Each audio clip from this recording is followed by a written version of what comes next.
Hey, how's it going? It's Grant with the Garden of Eater. And Shelby. And today we're going to talk about making profit in the hobby, breeding for profit, and also some couple other things that you can do as well as breeding to make some little money out of your tank. So real quickly, you want to go through and say hi to everybody? Yes, I saw people were here early. How you doing, Jamie Anderson? And Crypt Keeper Aquatics. How's it going, Tim? Jeff Kane. How's it Frank. And I think I saw someone earlier too. Leo. Leo. Xanda. Do. I heard someone say that the other day in a live stream too. I hope I said that right. Hey, Matt. And New Local Austin. Mason and Mike Bernard and GK Aquatics. Hey, Gary. So real quickly before we get started, of course, every week I like to update everybody on what is going on with the week behind us. And Mason, no worries. We had quite the show. Those of you who don't know. Hey, Sandy. I thought I saw. That's what I was missing. Jason Adams from Primetime Aquatics came over to our Pasco Aquarium Club and did a speech on how to save money in the hobby. And so I kind of already had this planned out. So maybe I'll bring in a few tips over from his talk, as well as we went to several different fish rooms. The first day we went to Dane's house. Dane might be stopping in. If so, I'll be saying thank you to him. And then we went from there to the cichlid barn, and that place just blew my mind. If that wasn't enough reason to get a well, we went over to this other guy who bred cichlids. His name is Shane, and he also ran on a well, and his fish room looked absolutely amazing. Shelby was in love with the plants that wrapped around the entire fish room. He said there was like 40 foot of pothos vine going through. And it wasn't just like one little vine. It was thick, like 17 different vines probably going all the way around 40 foot of the room. So it was quite amazing. And then also we went to Michael's house, and he had some incredible looking shrimp. So if you saw my post, I said I'm going live in 10 minutes on Facebook. Those shrimp came from Michael's, and I'm going to be going back there this week to pick up some of those. I'll put some in the Neo tanks down below, as well as put some outside. They are definitely worthy of getting their own bin. So there's some more people. I didn't put my contacts in. Hello, Richard and Chris and Mark and Steve's fish tank. Sorry, I keep. Also, did you say hi to Gary? Yeah, I said hi to Gary. I'm sorry. I said hi to Gary. You did not. So someone definitely thanks for the just put it up. Thanks for the comment. He actually told me to do the glasses to give it that thug life vibe. I wanted the cigar too, but she worked hard enough, and it was late into the night, and she needs her rest. And then Jamie said, see some new space above your head. So figured you were going to talk about that in a little bit. I was definitely going to bring it up. I didn't have time today to head over to Home Depot, but we have already started to hit our local Petco's. We picked up 13 10-gallon tanks just the other day, and then we are going to go through in any Petco within like an hour range. We're probably going to head up. We need 106 altogether. We've got plans. This rack is very temporary. It's just holding some of our scapes that were kind of not even like scapes. They're just dry starts. And we're just growing out some plants that we got from our scape challenges over at the Aquaticon challenge. And we plan on putting 90 10-gallon tanks right here behind us. We're going to do basically 5 rows of 9 and then butt them up together. So it's like 2 racks back to back, and we'll be able to go onto both sides and do maintenance. And then this will be the second final wall to kind of wall this in. This is going to be our streaming area. So although the background isn't permanent, where we are is permanent. We got ourselves, this is horrible. Like there's a couch here. And those of you who have seen our tour video before, we had no couch.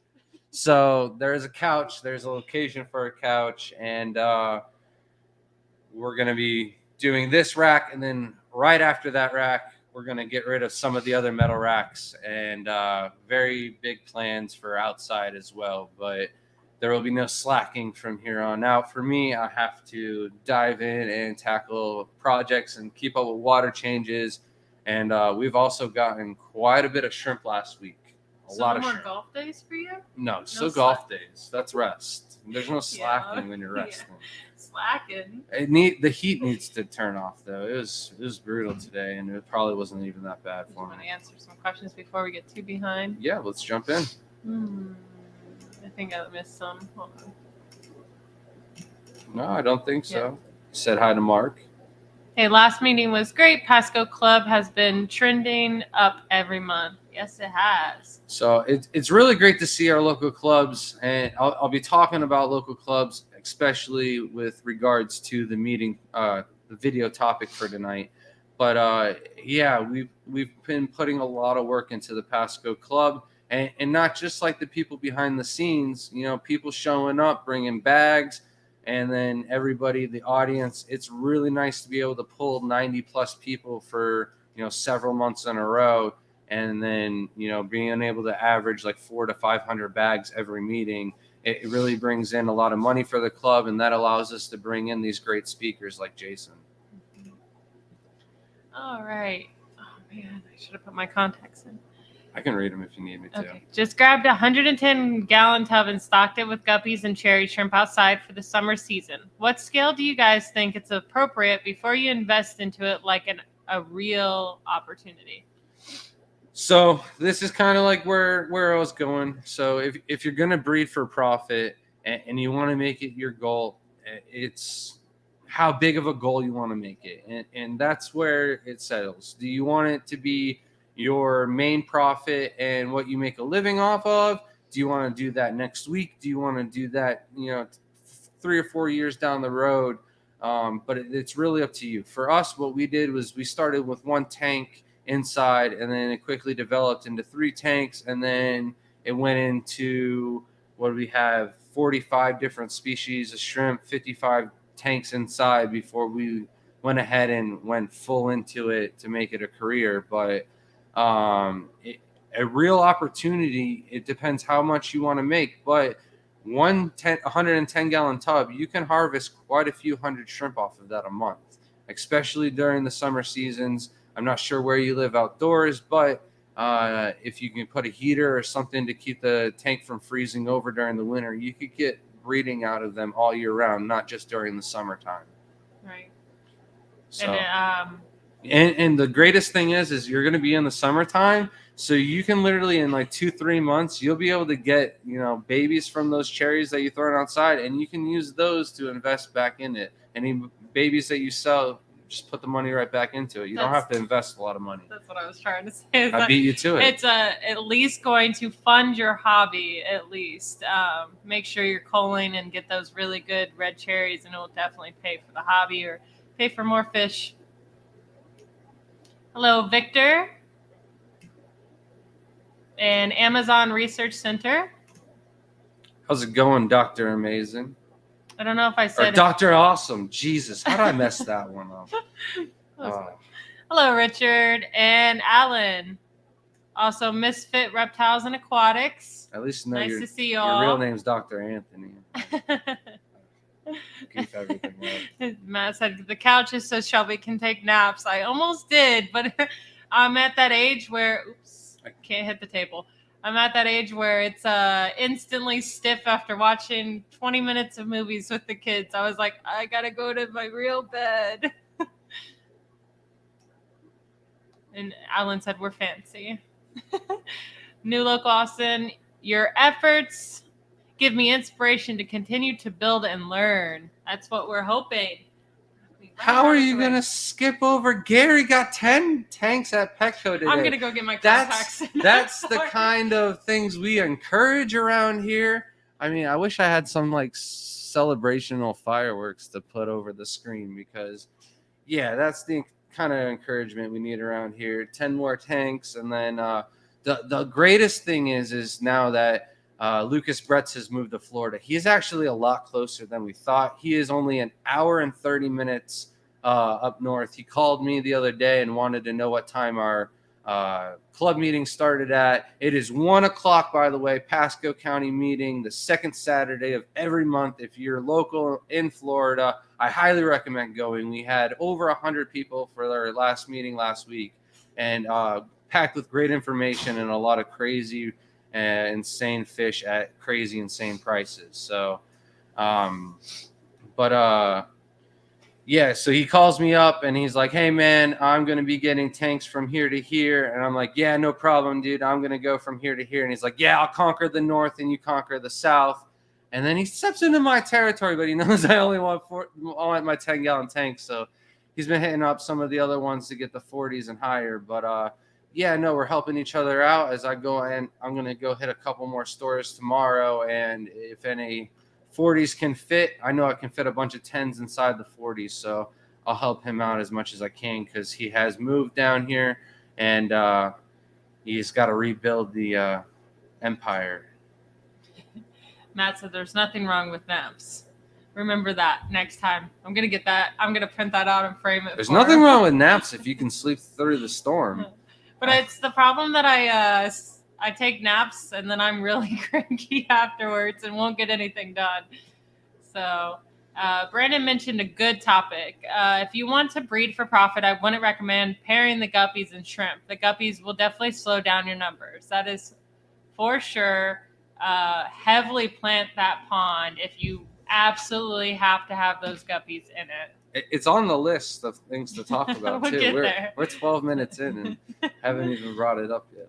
And Matt said he got 2 more 20s the other day. Very nice, very nice. But I will have a surprise. It might take me longer than 2 weeks. I'm hoping by next Monday I'll have a couple videos for during the live stream. So hopefully, me saying it will get me to do it. Hopefully. And then another thing I want to talk about is still nobody has gotten the right answer for our $100 gift card to the credit for our website, tgoeshrimp.com. So head over to our IG. It's the Garden of Eater. And if anybody guesses what the shrimp is, and I'm going to give you guys a hint, look closely. Looks can be deceiving. And whoever gets the right answer will get that $100 gift card. It is still up for grabs. And then not only that, make sure you're hitting that subscribe button because we're less than 100 subscribers. And once we hit that, we'll be doing a $100 gift card giveaway on the stream as well. So stay tuned for those things. Make sure you pay attention. Crypt Keeper said he's so excited. The first rack is fully stocked. Nice. Very nice. Yeah, we got probably 13 or 14 of our 100 tanks stocked with shrimp. I didn't have as much time as I wanted to, but throughout the week I'll slowly be moving around, doing some water changes, and I'll be catching up some of the shrimp that I want to move into the racks and just moving slowly so I make sure everything goes along smoothly. And Max has joined us. Hello, Max. How's it going, Max? No what? more tips for Shelby, though. What? On the what are you talking about? The laundry thing that he threw in the other night. That was not right. So Steve's Fish Tank said, cool to see Lucas as a member of Pasco.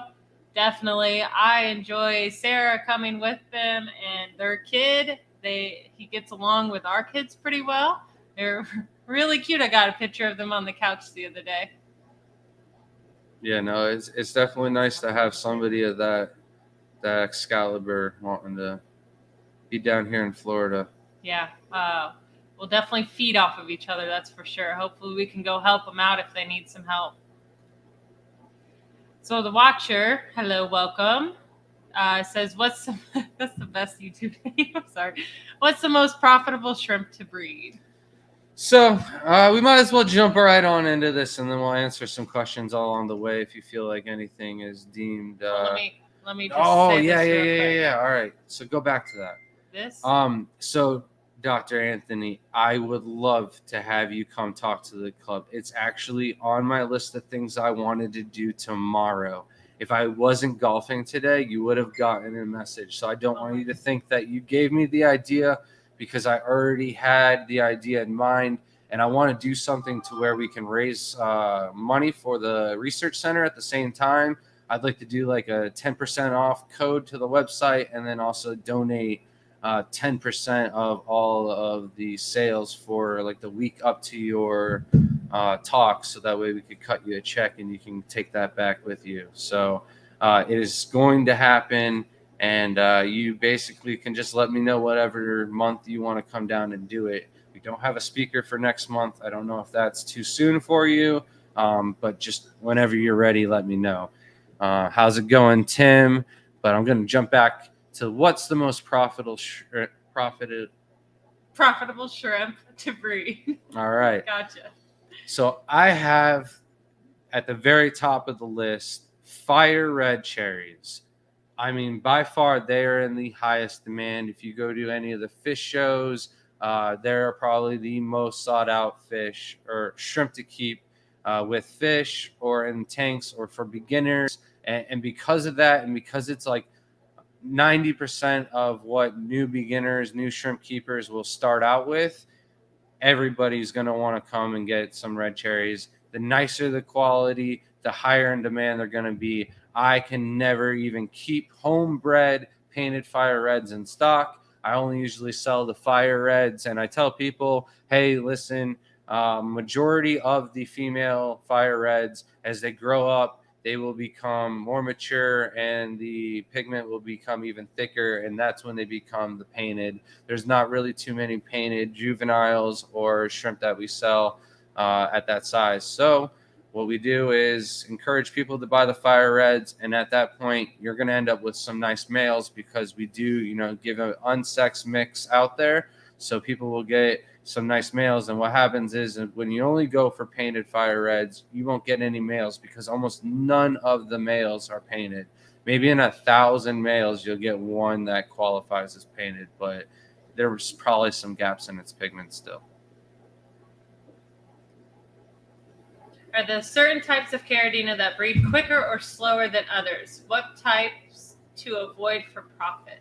All right, so my biggest example, and I was going to bring this up as well, are Tangerine Tigers. They're the quickest Caridina breeder that we have.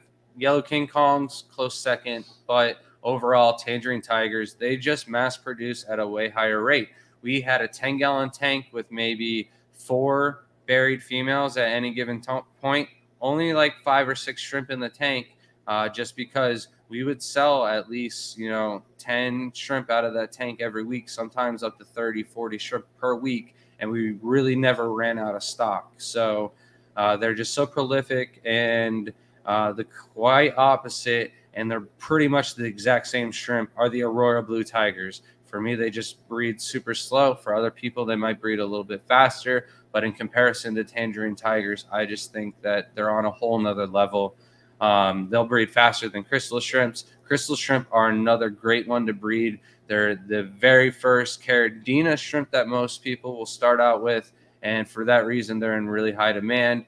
Higher end, high grade crystals, pure red lines will still hold their prices as long as there's nice leg coverage and full coverage. And a lot of people will go for the Missouri pattern, but if you have really nice 3-band, 4-band crystal shrimp, there's a big market out there for those still. And we're talking all home-bred shrimp here. Of course, if you're going to go out there and start your own import business, there's so many people importing. There's so many people that are trying to make as much money as fast as they can. And for that reason, they're buying and selling shrimp. But if you're just wanting to breed out and breed your own shrimp for profit, I highly recommend keeping some crystal shrimp. They might not breed as fast, but they're like a guaranteed sell. I can never even keep crystal shrimp on the website.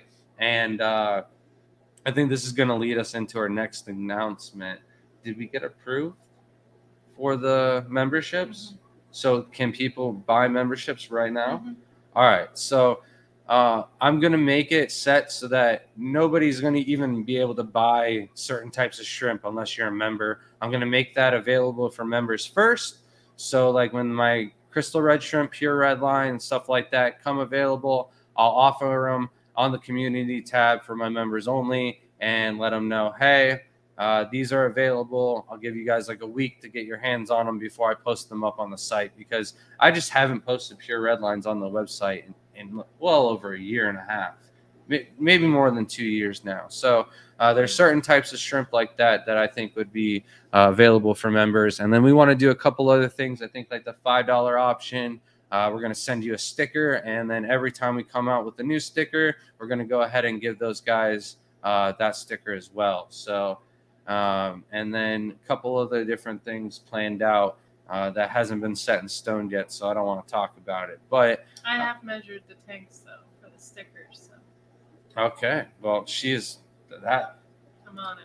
Anytime I That's gonna go make golf, me I today. come home and she conquers another territory and gets a lot of stuff done. Blows my mind. But back on the Tangerine Tigers being one of the quicker, as well as a lot of people use that to mix with other shrimp. So good to throw in almost every tank, and it can go with Neos and other shrimp of Caridina, crossbreed, but it won't crossbreed with Neos. So some people can keep two different types of shrimp in the same tank with the Neos. So it really makes it like the go-to shrimp for me. It's my favorite tank in the house for sure, besides like my specialty, obviously. And then like crystal shrimp will breed a little bit faster than blue bolts or Taiwan bees. But then the benefit for the Taiwan bees is they do sell for a little bit more. There is a demand for certain Taiwan bees like shadow pandas and blue bolts. I feel like I sell out of those every few weeks, and it takes me some time to rebuild stock just because of how slow they grow up. But those are all really good ones. Ones to avoid. The Aurora Blue Tigers are in high demand. They really sell. So I wouldn't say like don't avoid breeding those. But man, it's hard to think of a shrimp that breed the super crystals. There doesn't seem to be a lot of demand for super crystals compared to crystal shrimp. So if I had to choose just one, I'd go with regular crystals over super crystal. The price demand gap isn't that high anymore. What were you trying to say? Like that it breeds slow, or that Yeah, just no something one that wants them? wouldn't be worth breeding because they just breed super slow. No. Everything about breeds the same on the Caridina level. The Paracaridinas breed a little bit slower, but nothing that breeds too slow. All right. How many red cherry shrimp do you need to breed to have yourself a full-time job as a breeder? I mean that more than 1,000. Yeah, More I than mean 1,000. you're gonna want probably eight tubs of just red shrimp going, and I'm Maybe assuming quality. the 110 gallon tubs, and you're gonna want as much quality as you can possibly get out of those. But if you can sell 1,000, we sell out of the greenhouse 1,000 shrimp a week. Starting price is $1 per shrimp, so you can make a good amount of money off of eight containers in the greenhouse. It also depends on how you live too, because full-time job could be, Depends where you live. Yeah. Do you live in Cali? Are you living in on the beach in St. Pete or something like that? It really depends. If you're in Utah, maybe you don't have to make that much. Brandon asks, you guys coming to Kentucky for the Triple Crown convention in July? Actually, when Shelby asked me if you had anything for me to do today, you should have signed up for the Triple Crown. We're going to be there. It is going to be a lot of fun because we're doing the Triple Crown, and then the very next week we are going to Dallas for Aquashella. So we are set for our first. Next week after that? Yeah, it's back-to-back weeks. What am I supposed to? You talked to Bill. You said he'll let you have it off. Hold him to it. How's it going, Jeffrey Brown? How are you doing, man? Hey, Jeffrey. How are your jade shrimp coming along? They're doing all right. We were able to breed a lot of green jades. My issue is when we were breeding them outside, all of the color looks so well on them because the sun adds in a little tan on them. The pigments get a little suntan. They look a little bit better, a little bit thicker.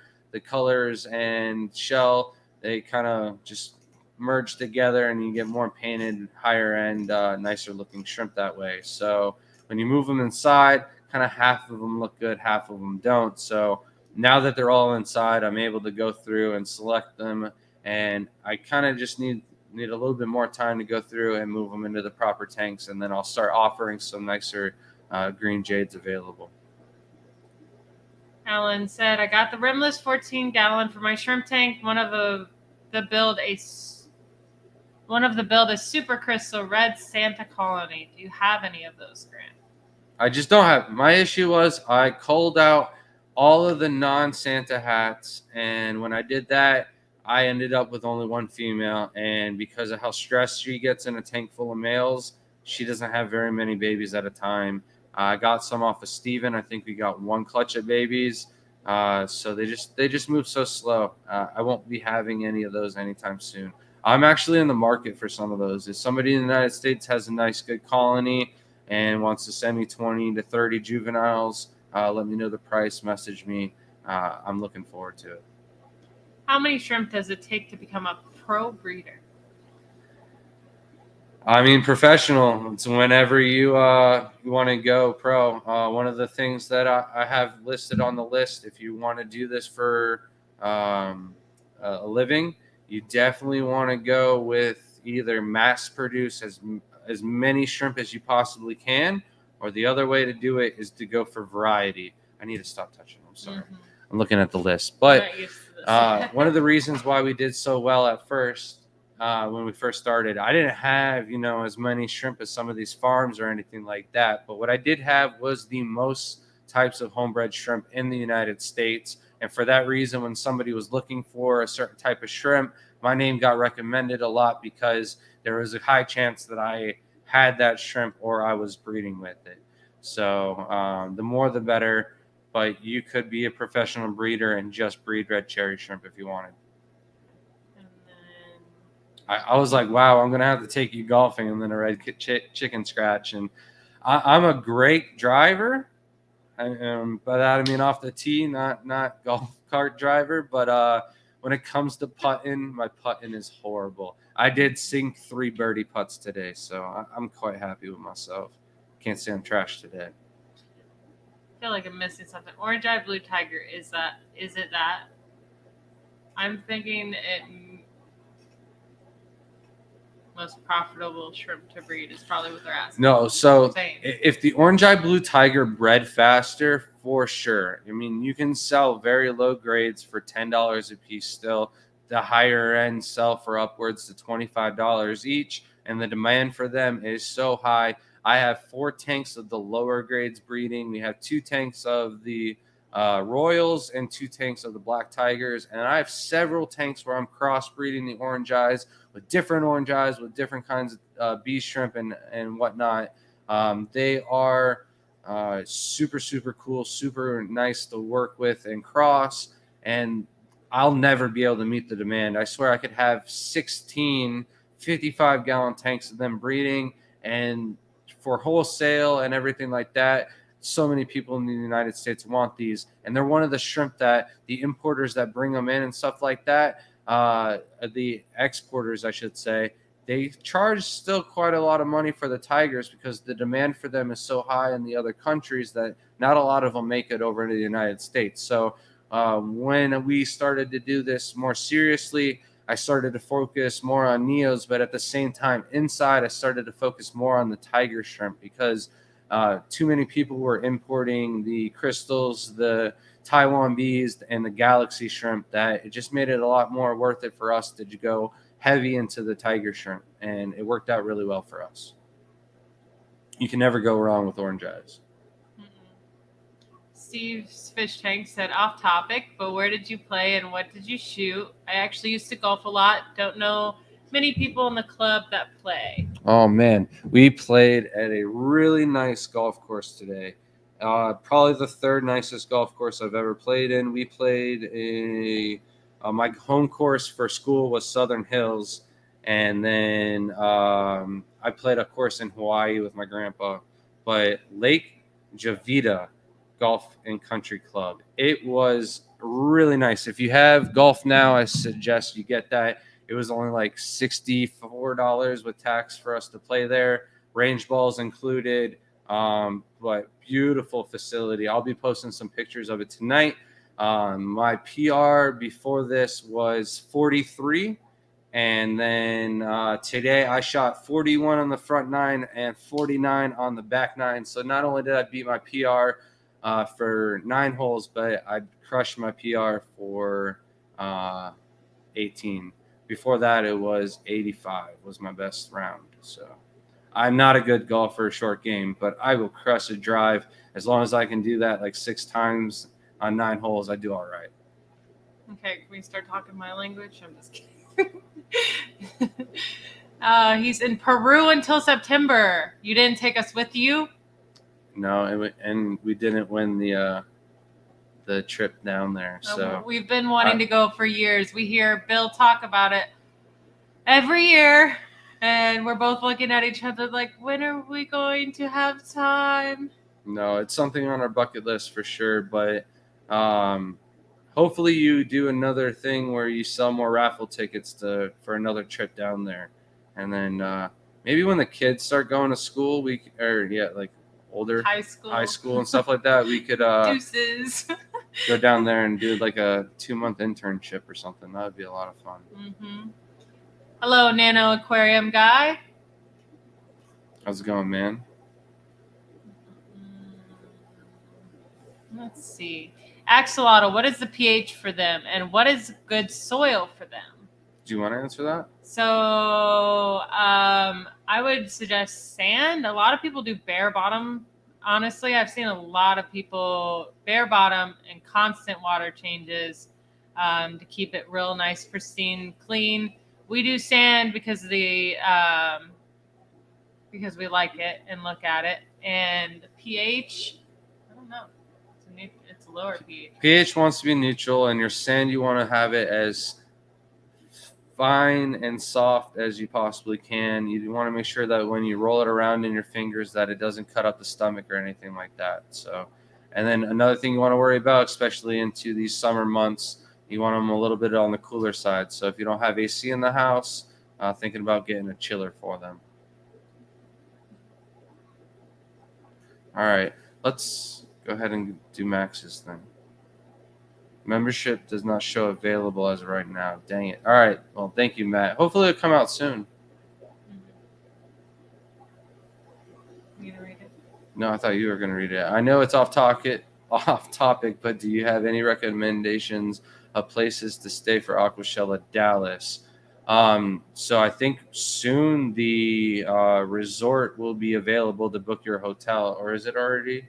Yeah, it's already ready. It's already available. I highly recommend staying at the hotel. If you go to aquashella.com, they should have a place for you to book your hotel. They give you a discounted rate, and usually like there's a bar down at the hotel or something like that, and everybody really gets together after the meetings and or dinner and gets together and hangs out and stuff like that. So I would suggest getting the hotel that everybody else stays at in Aquashella, especially if you want the whole experience. You want to, meet with other shrimpers and stuff like that. I would do that for sure. Thank you. And thank you for the $5. Appreciate it, man. No. Yeah, I guess it's not up yet. We gotta figure it out still. Then. Yeah, we gotta prove that. Maybe we had to set something up for it still. Welcome, Jimmy. She just got it going yesterday. Hey, Ruben. Oh, how's it going, man? Mr. Shrimp Pimpin' himself. Richard said, I've been using my Neos to help hatch my Galaxy Reservoir eggs.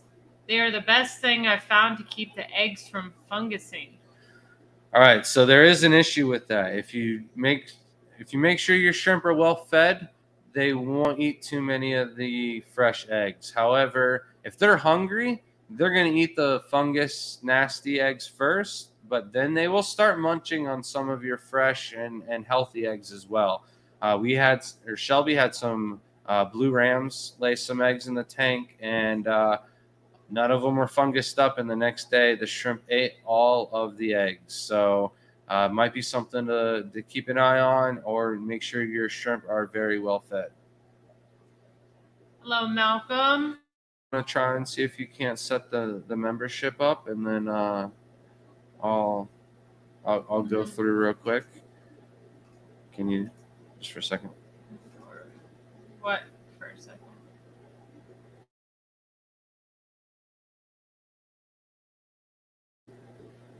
All right, so back on track with how we're going on and doing the whole profit for your breeding. You got to find a place to sell them, and of course, it's been quite difficult with Facebook making their new rules. It's been rather difficult for us to sell shrimp before they set that rule. We were selling probably 90 to 99% of all of our shrimp through Facebook. But then Facebook came out and changed the rules and made it so that you can't sell any live critter on Facebook or through Facebook.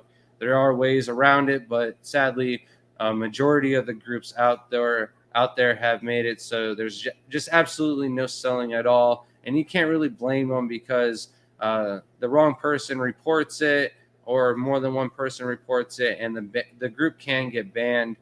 So if somebody spent a lot of time building the group up, especially bigger than a couple thousand of members to it, they don't want to risk losing all of that hard work. So for that, Facebook isn't really a solid option for anybody that's looking to get into the hobby. But there is that whole thing where if you make a really nice picture and you post it up for sale, people are going to ask questions, and generally that question will pop up is, do you have these for sale? If the shrimp are nice enough and your colony is big enough, there's certain groups where if you have too many turtles in the picture, they'll kind of delete the post or stop you from posting more than 5 turtles in a group post. And that prevents sellers and the group getting shut down. But with shrimp, it's just not that viable to stop people from posting so many shrimp in a tank. So you can get away with it. So try posting on Facebook as much as you can, because you will generate quite a few sales that way. And there's a ton of different groups. And mess around in the planted groups as well, because you'd be surprised how many people will buy shrimp that just have a nice little planted tank as well. And then Craigslist is another one where they changed the rules. You really can't sell on Craigslist anymore. However, everyone still does it. All they do is they change it from selling to rehoming, and then you set a small rehoming fee. And that's where we started out. We started selling chameleons and leopard geckos on Craigslist. And while we were doing that, every time we made a search or made a post, this post would pop up saying, breed and sell red cherry shrimp, make a side living from home. And long story short, here we are today breeding and selling red cherry shrimp from home, but it's our full-time gig. So it really worked out. But since those two things have kind of been put out of commission, new apps and stuff have joined. Miwoo has got a few people on there, but I really don't find too many people using it. Reddit is a great one, but I don't use that one myself. Band is the one that I would recommend. There seems to be a healthy amount of people on Band. There's a shrimp pimping group on there. Check that one out. There's quite a few people that are on there selling shrimp. Every now and then when I have time, I'll post some sales on there as well. But now that we have the website up and updated, and we're going to be working on that a lot more, we won't be posting as much on there. But there are a lot of small-time breeders who are making a good amount of money on Band, and they also have an auction Band group as well. So if you're having an issue selling a certain type of shrimp, you can throw them up on the auction for a cheaper price, and maybe people will bid them up. But I highly recommend setting them to the minimum price that you would sell them for, because you don't want to sell them for $1 and then they only get $1 bid, and you lose out, and you would have rather kept them. So the next place would be Aquabid if you're trying to do auctions like that. eBay, Amazon, those are other great places. However, they are going to take out a little fee, but eBay seems to be a really good one for new sellers even. Guy locally, he was selling like 300 sales a week and just starting out. So I think that's pretty well off of eBay, but they are taking a good little chunk of change out of each sale. And then like the last thing I'd recommend is a website.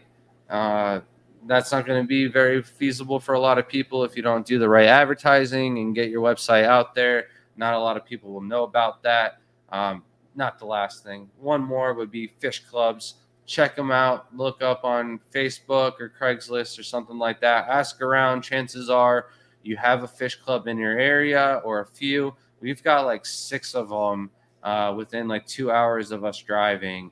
And we only go to a couple of them, sadly, because we just don't have enough time for it all. But if we could, we would probably go to all of them.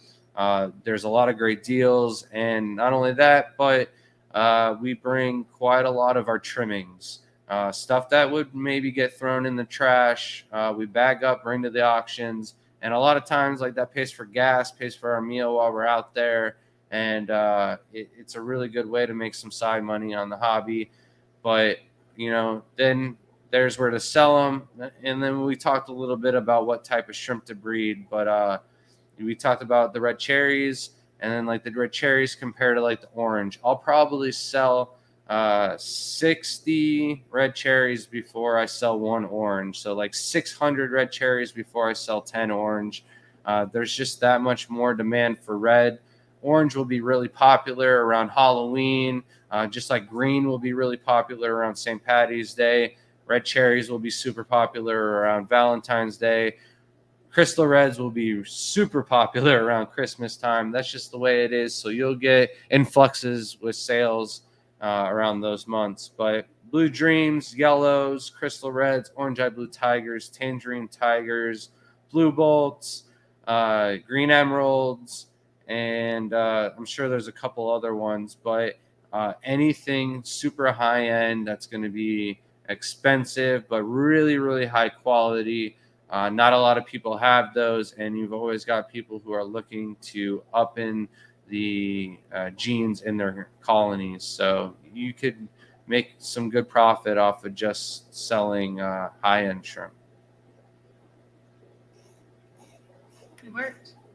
Oh, first member. Awesome. Welcome, Matt. Thank you. Yeah, you are the very first one. We've got to give him something. I know we're gonna hook Jamie up. We're gonna get with Matt and send him something as well. And yeah, I thought that would be a good thing. Just cruise through all the notes. I do have a couple other things to go over. Do you want to go back to some chat and catch up on chat for a minute before I jump into the last? You tackle the chat. Let's go for it. How quickly do purple metallics breed? Are they worth it to keep a tank of? Looking at 12 total tanks for now. So that's going to fall right in line with the high end. Purple is the new kid on the block when it comes to Caridina. It's the very new color to be out. There isn't really even any purple neos. So for purple to come out on the Caridina side, it was quite crazy. At first, the purples were like $400 to $500 per shrimp. Now they're down to like 40, 50. You might be able to find them a little cheaper depending on if somebody's trying to get rid of some really quickly or not. But I would highly recommend keeping them. They're probably not going to go down in price anytime soon, and they are one of the higher priced shrimp.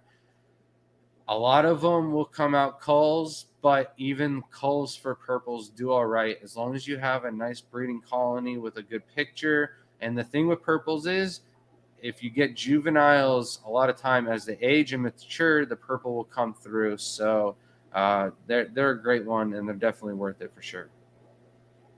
How do you keep the outside tubs cool in the hot summers? We don't. We just let it ride, and we have some shade cloth over the top. But like I was explaining to Jason, that's really to keep the squirrels out. We don't want them falling in. It helps keep the dragonflies out as well. We were using like little screen nets to keep the dragonflies out, and that worked. But we have just too many squirrels running around, and they would knock the screens loose. So we went ahead and did one shade cloth all the way over the entire top of all bins going on down the side. It doesn't really help too much with the heat because they're black and they kind of like hold some of the air in. So I think they actually keep the temperature about where they would be without the shade cloth. I think the shade cloth. It's a privacy fence shade. It's not really like a sunshade. When you're out in the sun, a t-shirt will help drop you down quite a bit. So I said anything helps. I said tomorrow at 5. Oh man, I need to stop shaking that. Tomorrow at 5 at 5 o'clock, I'll go out and I'll temp the ones that are under the shade and the one that isn't, and we'll see how close of a difference. But I don't think the shade cloth is helping that much. But the problem is the one in the greenhouses have a little bit more volume of water, I think. No, they're about the same. All of them are filled up to the same height. No, we're not. We're not done with that. Long to answer then. But some of our tubs get up to 93 degrees, and the shrimp are still fine, so we don't worry about the heat. Caridina is a different story. We don't keep Caridina outside. I breed Carbon Really and Blue Dream, with Blue Dream, and got some clear shrimp. Would these be called? Also got some black/clear tiger stripe style from the same batch. Are these stripy critters a thing? They would. Wilds. She got it. They're all wilds. So wild types will be brown, black, could be bluish, green. Some of them even light red, orange hue to them. But the clear, the stripes, the tiger stripes especially. There's like a shrimp breeder, seller, and he mostly does fish, but he's got a website and he sells the wilds as tiger shrimp. And it's an abomination if you ask me. Yeah. A lot of people like wilds, though, so you can sell them. Loving the show, tuning in from Glastonbury. I hope I said that right. In the UK. That is so cool when someone's watching us outside of the United States. It blows my mind. I get that people watch YouTube everywhere, but you just don't put two and two together. Well, thanks for joining us tonight. You're a trooper because I'm tired here and you're over the pond, so it must be 3 o'clock in the morning there, almost. I have no idea the time difference. I'm assuming it's like a 5-hour difference. Everywhere is Hawaii. What is a good mix with boa shrimp? Why 6? Thank you very much. Yeah. What is a good mix with boas? I wouldn't mix anything with boas personally unless you're gonna like try and make some orange-eyed boas. So you can mix some orange-eyed yellow King Kongs or some orange-eyed purple red metallics. Those would be the thing to go for if you can get the red Nanashi with the purple. You're right. Almost 3. On point right there. Let's go. And then Max said the orange-eyed blue lapis. And if that was an answer for Mr. Nugent, 100% I'd recommend doing that. But orange-eyed blue lapis should be a great one if you want to breed for profit. I mean, I'd buy them right now. If you got some homebred blues that you're willing to ship, I'll buy some. I know Ruben's got some waiting for me in Texas, and I'm going to get those too because, like, they're one of my favorite shrimp right now, so I got to have them. He said golf is boring. I mean, like you, you come with us. I bet you have a good time, though, Ruben. I know you'll enjoy yourself, man. We'll bring the rig out. You'll have a good time. Oh, Alan said he wanted to be our first member. Oh. I didn't announce that it was open. I didn't know if it could work. It said okay, but yeah, she did it. I wasn't even paying attention, and I'm looking at the screen. I'm sorry, friends. We're gonna have to skip past this because Grant can talk to you about the UFC for hours. If you ever want to talk to him about the UFC, call him up. He will love to talk to someone about the UFC. I know everything about it and never watch it. I fall asleep immediately besides Patty McBatty Pimblett or whatever that crazy guy is. There's never anybody at the Fish Club meetings or anything that's into it, but I found Jesse from Science Gal Aquatics, their channel. Jesse is into it, and we were watching it at the Mexican restaurant Saturday night after Aquaticon. But because Jason was in town, my hospitality comes first. He doesn't watch UFC, so I didn't put it on. That night he was filming and going through the house. So we haven't even done a video on the new rack or a tour video of the house lately. But check out his channel, Primetime Aquatics. And I'm not sure how soon he's going to be putting out a video because he went to 4 other fish houses. So what? I keep hearing your phone go off, and I'm going nuts thinking, like, how is this going off? I've turned off all the volume. It's your phone that's in that bag over there to go back.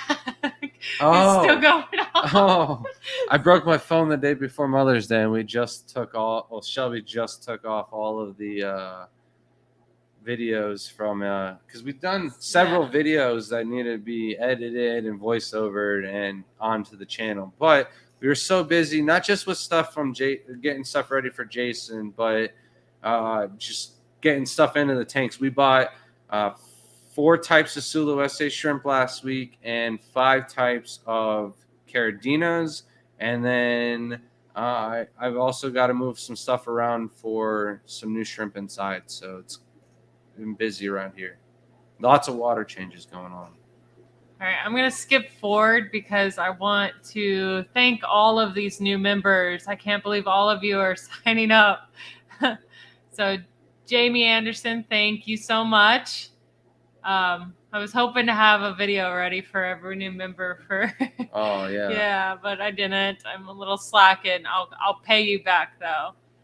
Thank you, Jake TM, for becoming a member, and Crypt Keeper. Thank you. We got Jeff Kane as a member. Nano Aquarium guy, thank you guys. Zen Ginger, I saw you sneak in here. Hello. Thank Awesome. you. Thank you so much, guys. That's if and saw the comment. Sorry, and thank you so much, Tim and Max. wow. Thank you guys. If we can have a night like this incredible for the next couple weeks, Shelby will be able to quit her job. Yeah, right. Thank you guys so much. We really appreciate that. But that is the goal, by the way, is to get Shelby out of her job. She does make a lot of money, but we are getting to the point where it's like we got to hire somebody, and if we're gonna have to hire somebody, nobody's gonna work hard as Shelby or nearly as well, and so I might as well just try and like outbid West Marine and get her back here full time. I'm at a high price here. It's a little high. It's a little high, but you know, maybe Elon come out with them robots, and then Shelby can keep her job. Right. Alan, I have a question about tangerine tigers. Is it true that they are what put the backline on a lot of the fancier breeds like Boa and Galaxies? So it's not just the tangerine tigers; it's the Serrata gene, and like the Aurora Blues. I've got some Aurora Blues with a backline. I've had one tangerine tiger have like a sign of a backline, and it never got passed down. So it's definitely in the genes, because when you cross tangerine tiger with red crystal, like F2, F3, you'll start to see the backlines come out. Also, the cheetah shrimp, they will have a backline as well, and that's why I believe those are Serrata as well. Jeffrey asked, are those green willies breeding for you yet? And Yes. what happened with the raccoon tiger yellow King Kong experiment? He stays on these. That's pretty solid. So the green realies, man, those are breeding. That's something maybe somebody that wants to go back and rewatch, they can get a good hint on something. Hint, hint. Wink, wink. But that's a horrible wink. And what's with the raccoon tiger eye experience? Oh, Yellow King Kong. Jesus. Tiger eyes. Oh, that'd be so cool. So, still no signs. The tank is so dirty, but I haven't had a lot of time to get in there and really take a look at it. Maybe I'll feed them tomorrow and really. They're also like She due was for a water buried. change. Wasn't she? Yeah, but like then that was like the baby day before the disappeared. last live stream, and still the Yellow King Kong babies, they're super tiny for the first week and they don't move. So like until the second week they start to climb around. So hopefully the next live stream I will have an answer for everybody. welcome Yellowstone Aquatics. How's it going, man? PRL with Pinto BBK Blue Bolt mix. Is that bad? So The pure red line with Blue a Bolt. Pinto Black Blue Bolt mix. The pure red line is going to make a lot of tie bees, and you're going to ruin your pure red line jeans. So, I mean, nothing is bad if you just want a mix match of different colors, because you can have reds with the PRL, you can have black Pintos, blues. So you can get all the colors out of it. If that's what you're wanting to go. I would take the Pinto out of there and do PRL, BKK, and Blue Bolts, because then you can keep the crystals as Michelins and the Blue Bolts and the BKK pure, because they're not crossing with any tiger genes to make anything unpure. Axolotls, how much do you water change? We do a lot. We do like 90% water changes when we do their tanks, and we try to get to them every week, but it's more like every week. I mean, every other week. Try to get to it. We get to it. Every other week, 90%. You can do 50% every other day if you wanted to. It's all depends on how much work you want to do and how much they poop, how much you feed them. Jamie says I sell bags of water that are infested with shrimp. Oh, that's great. So find something to talk about, and then I'll jump back into the list here. So breeding shrimp, there's only so much that you can keep with the shrimp. One of the high priced items on our list of things you can keep with shrimp are going to be snails. Not just any snail. You're not going to make $10 off of selling a Malaysian trumpet snail or a ram's horn snail Or pond snails. Yeah, but you could make $10 to $15 off of selling some rabbit snails. So I put these first on the list because if you're going to have rabbit snails, you really can't do some of the other things. But, rabbit snails, they breed one baby per month, and they're live birth. They don't lay eggs in the tank. So there's something, if you decide, like, I don't want to breed these anymore, I don't want them in the tank, you can revoke that statement, pull them out, sell them off. And, a lot of times you can find them at Petco or somewhere like that for like $4 or $5 a piece. But they are imports, and they don't always do well in new tanks. So you're taking a little risk right there, but that risk could come out with some reward. And the babies that you do kicked out, those would be homebred, and those do fetch the prices of over $10. A lot of things that are imported into the United States, they sell for double when they're bred here in the United States. So, and especially when they're in a home of a breeder and they're well taken care of, and you're going to have nice, healthy stock from them. They definitely hold their price a lot better than the imports do. Blue ram's horns, pink ram's horns, redfoot rams, those are all great ones as well. 10 of those will easily sell for $5 or more. I think some of the snails were going for a ridiculous amount of price at the auction in the past club meeting.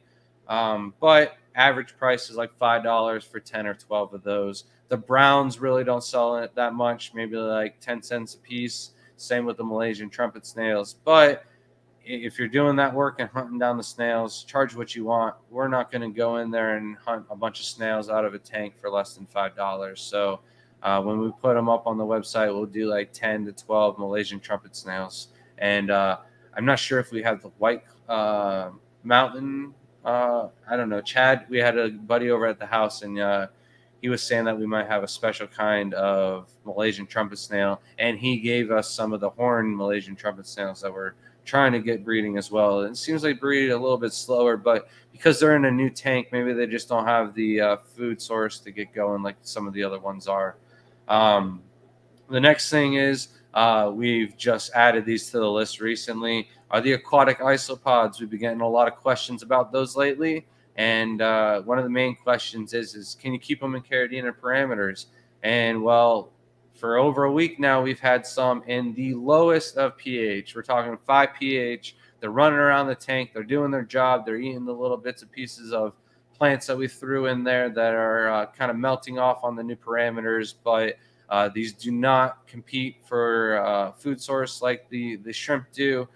They don't get buried, have eggs or babies released, and then become hungry for protein and eat the babies. So I highly recommend, keeping these in a tank, especially if you like the land isopods. You're going to like the aquatic ones as well. Next is on the list is plants. You want to talk about the plants? What are you talking about? Plants for profit. What do you think are our top 3 selling plants for profit? So surprisingly, guppy grass. A lot of people need it for breeding their guppies. So especially in local clubs, I guess it depends, because obviously you're not going to sell a lot of plants at a cichlid club. But our clubs do guppies and guppy grass at all the shows. People buy that like crazy. Hornwort as well. Anything like that. And one thing for both of those options, hornwort and guppy grass, the prices on eBay for them are just disgusting. So when you think about, some of the bigger clumps and stuff and how easy it is to go grow guppy grass, she's right on the money with that. Hornwort, you're on hornwort. I lost track altogether. Top 3: guppy grass, hornwort. Moss is always a great seller. It's something you could just throw in a tank and it grows really well, and people will try it over and over again once they get their parameters right.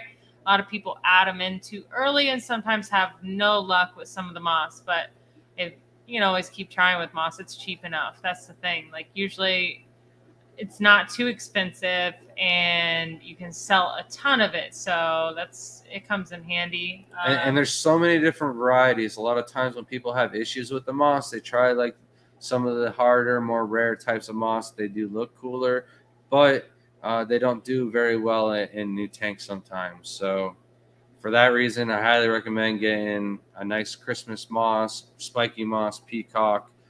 They seem to just thrive in anything. I try to stay away from Java moss. I'm just not a big fan of the structure. And the third would obviously be ferns, like Java fern. You gave us 3: guppy grass, hornwort, moss. Well, I classify hornwort and guppy grass together. I'm sorry. They're like the same leafy, stemmy, floating just structures. One looks fancier than the other. That's why I say the third one would be like ferns. So, any of the needle leaf fern and staghorn fern, if you can get that to grow fast, a lot of people do. We just hoard all of ours to ourselves because it's cool. But most of the plants that you're going to have in your shrimp tanks are going to be low-tech, low-light plants, but they're easy and they're in high demand when they're easy. So Crib Keeper said, I agree with planted groups. It's how I found Ryan Hoagland for some nice orange-eyed red tiger blue balls? Orange-eyed red tiger blue body. Blue body. Oh, nice. So we have the normal red tiger blue body.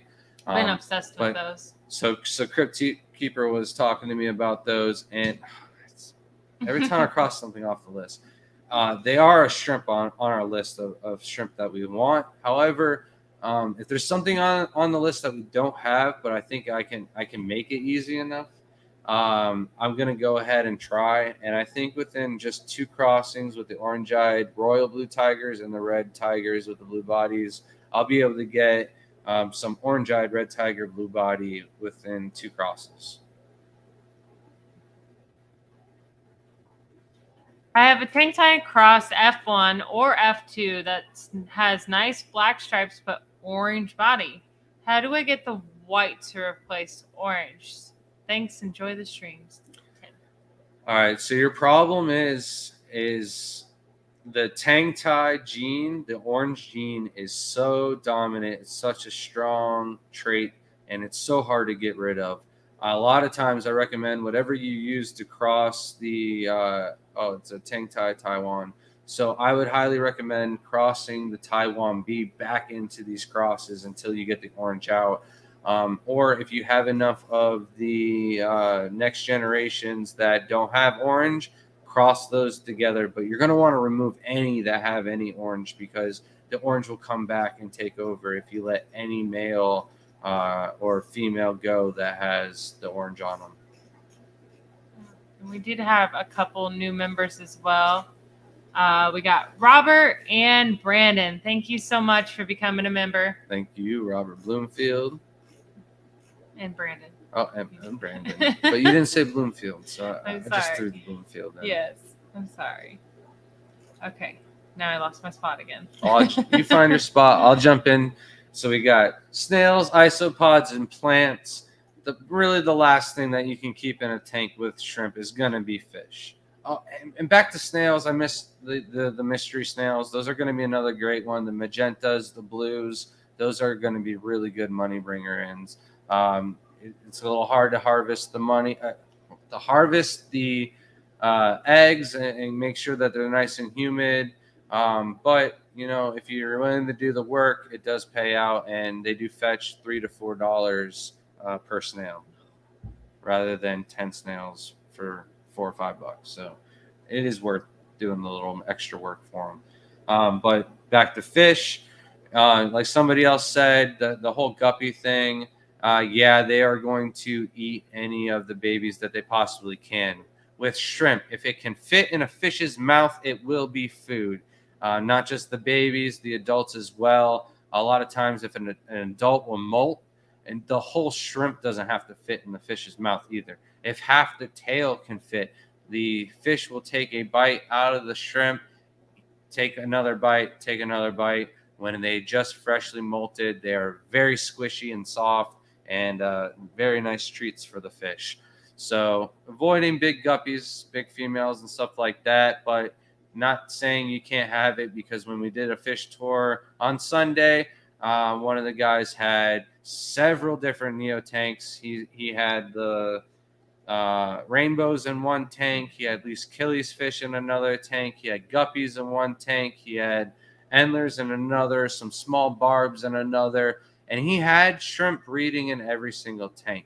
But like I say, if you've got fish in the tank, your shrimp are probably breeding less. So if you had no fish in the tank and you had 10 clutches of eggs per female in that tank a year, you're probably only going to have 8 or less with fish in the tank. For that reason, the females, they just don't want to get buried up or produce babies when there's predatory action going on. So they'll hold off to save that energy. And then once they feel like they're safe or less stressed, they'll bury up again. But it's going to happen a lot less if you have fish in the tank. So doing the smaller, the rasboras, the Least Achilles fish are great ones. There's several different types of Achilles fish that you can do. There are a lot of fish that you can breed with shrimp, but you got to remember, they are going to eat some of your babies. But maybe it's to the point where you've sold a ton of shrimp and you've kept up with the demand for the market that you have, and it's time to do something else. And fish are really selling well at your clubs or locally or whatever. You can do both in the same tank and make money from both. Bristle nose is another one. The long fins, those are really good money makers and high demand. If you can get super reds or the snow whites and get those breeding in your tanks, they might suck up a baby or two on the food pile once they're like over 2 inches or so, but they might not suck up enough babies to make it noticeable. I just find this comment funny. People, the likes are serious slacking. You had one job. Well, thank you. Leo said, what's the best temp for breeding Caridina? 74 or higher? I actually say 74 is the danger point for a lot of Caridina. Over 74, and some of the tiger shrimp will start to get bacterial infections. Over 76, that's when some of the bees and other shrimp like that have issues.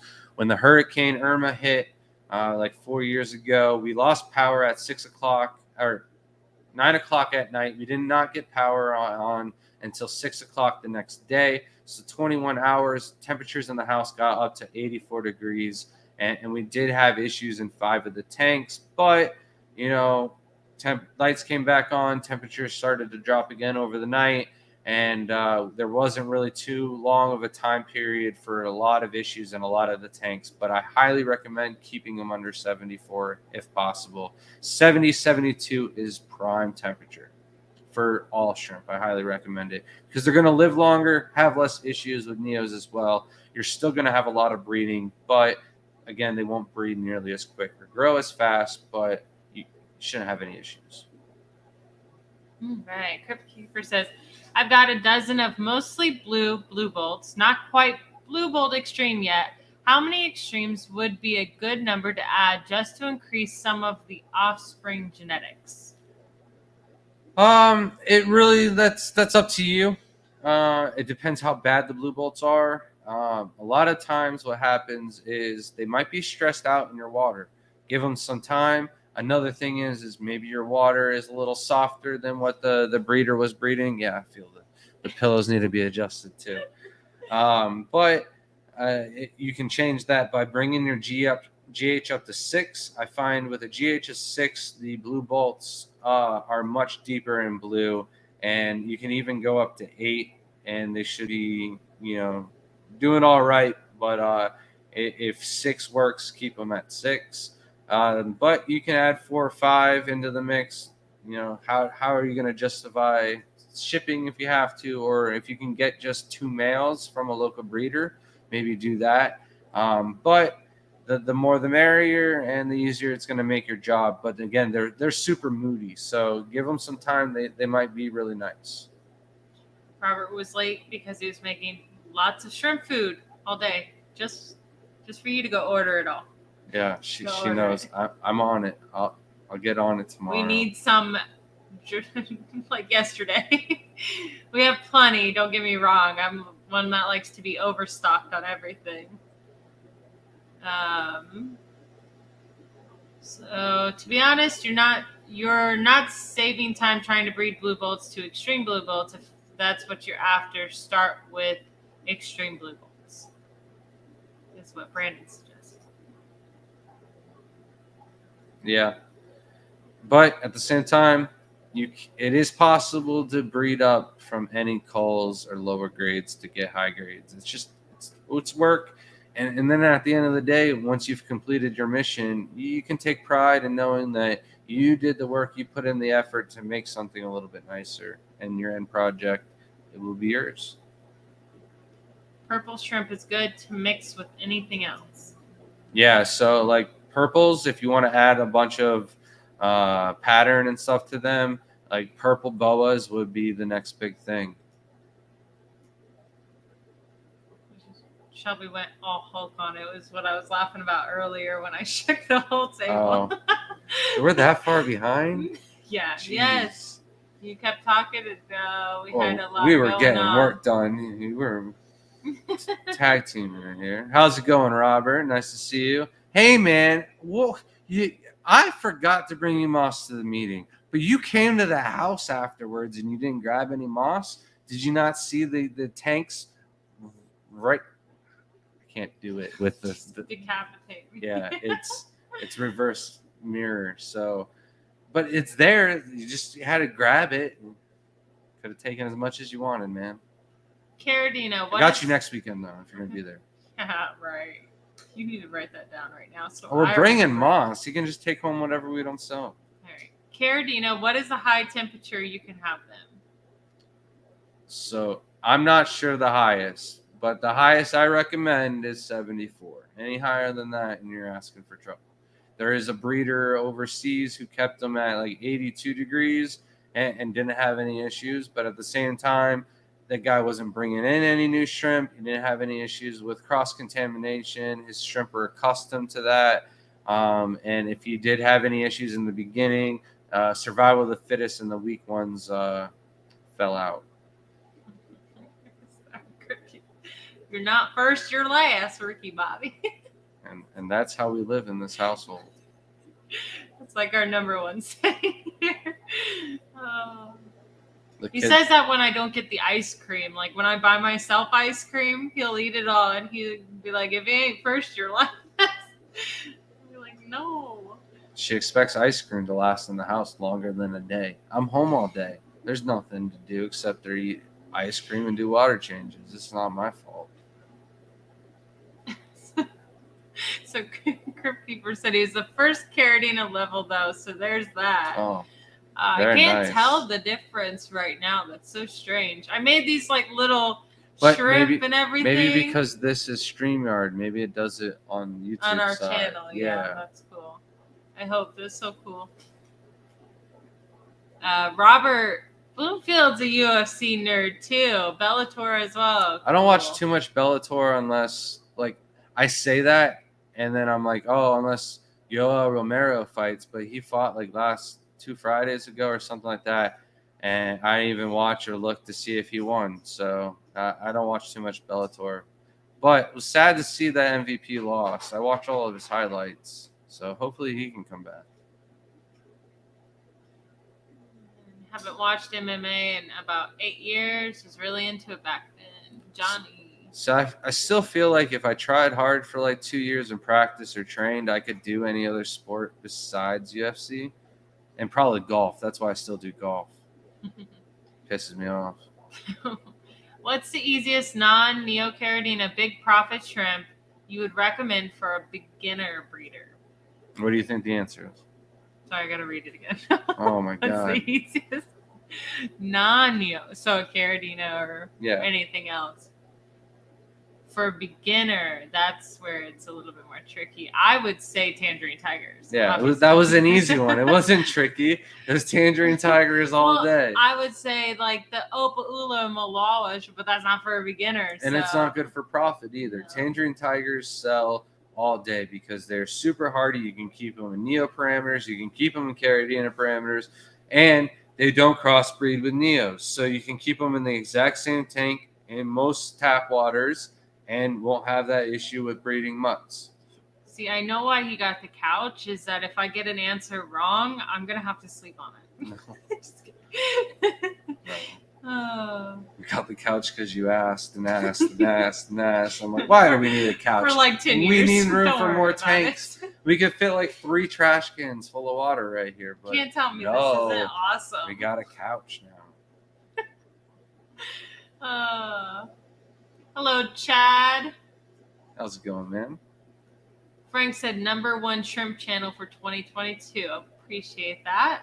Yep, thank you very much. Let us know what we can do to improve it and make it even better. And I wasn't saying yep to best. I was saying yep to appreciate it. That sounded really cocky when it came out. Yep. We're the best. Now I sounded like that guy from what is that show? We haven't watched that in forever. Star Wars. Yeah. Favorite foods to help color / breeding in neos.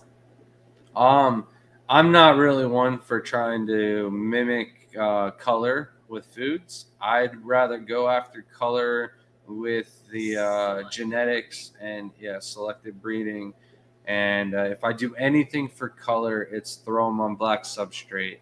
And I mean, that's just what you have to do, especially with, the green jades and some of the yellows. They can look nice on white substrate, but like they look 10 times better if you throw them on black. So why are you going to do it to them? But the foods, I haven't really experimented with, anything that really helps with color. I've used like the Shrimp King color food and a couple other ones, but I never really realized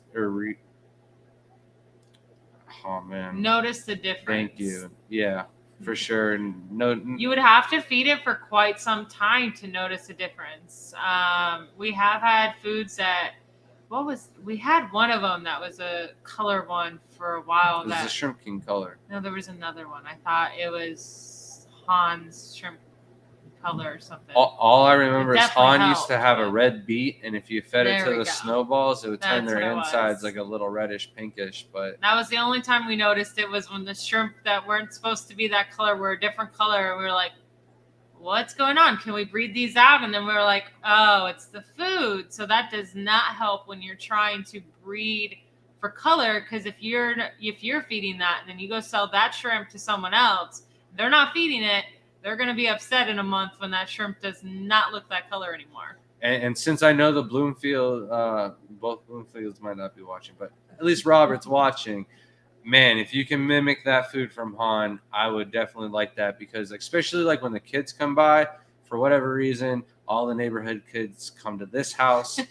I'm like the only parent that goes outside and plays with Shelby does too, but like most of the time she's In the working, neighborhood. and all the kids get off the bus, and I'm the one there to entertain everyone. So it's a really cool thing to feed that red beet that Han used to have into the tank, because when it leaches out, it sends like a red dye up into the water, and it looks like the shrimp are eating like bloody tissue meat or something like that. So especially around Halloween, I'll have to find some of that for sure. Yep.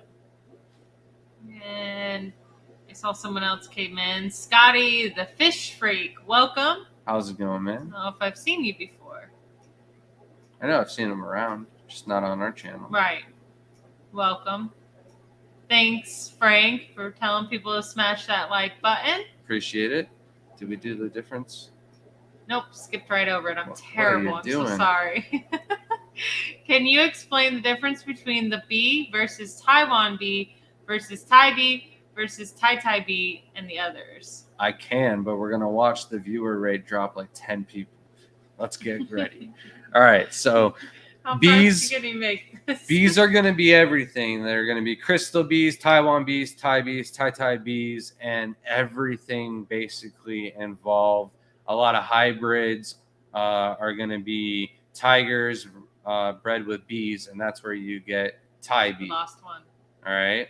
And then we lost a few. And then Thai bee is where you cross Thai bee with a Taiwan bee, and then you get Tai bees. But I don't think it should be a Tai bee unless it displays that double pigment just like the Taiwan bees do. Taiwan bees are nicknamed shadow bees, and they're named that because they have one layer of pigment that shadows over another layer of pigment. So therefore you have two layers of pigment overlapping one another, and it gives them that thicker, deeper color shell than the crystal shrimp or the Thai bees have. So it's just basically the wild bees are, brought down, crossed down into other genetics, so the name is brought out. But the Thai bees, the Tai bees, they're not pure bees, where the crystals, Taiwan bees, those are pure, true bees, as well as the blue bees, but those are Paracaridina. Super princess bees are also Paracaridina, not Caridina. Fun fact. When we go around feeding the shrimp, sometimes Greg likes to test me and ask me which ones these are. It is the most difficult thing I've ever had to do in my life. It's like learning a new language. Very difficult. He picks it up like it's nothing. Opinion. A 20 gallon full of about 100 blue dreams, 2 years old, with tiny emerald eye rasboras, crashes, and all the shrimp die off in under 6 months. Nothing added or changed. What could have happened?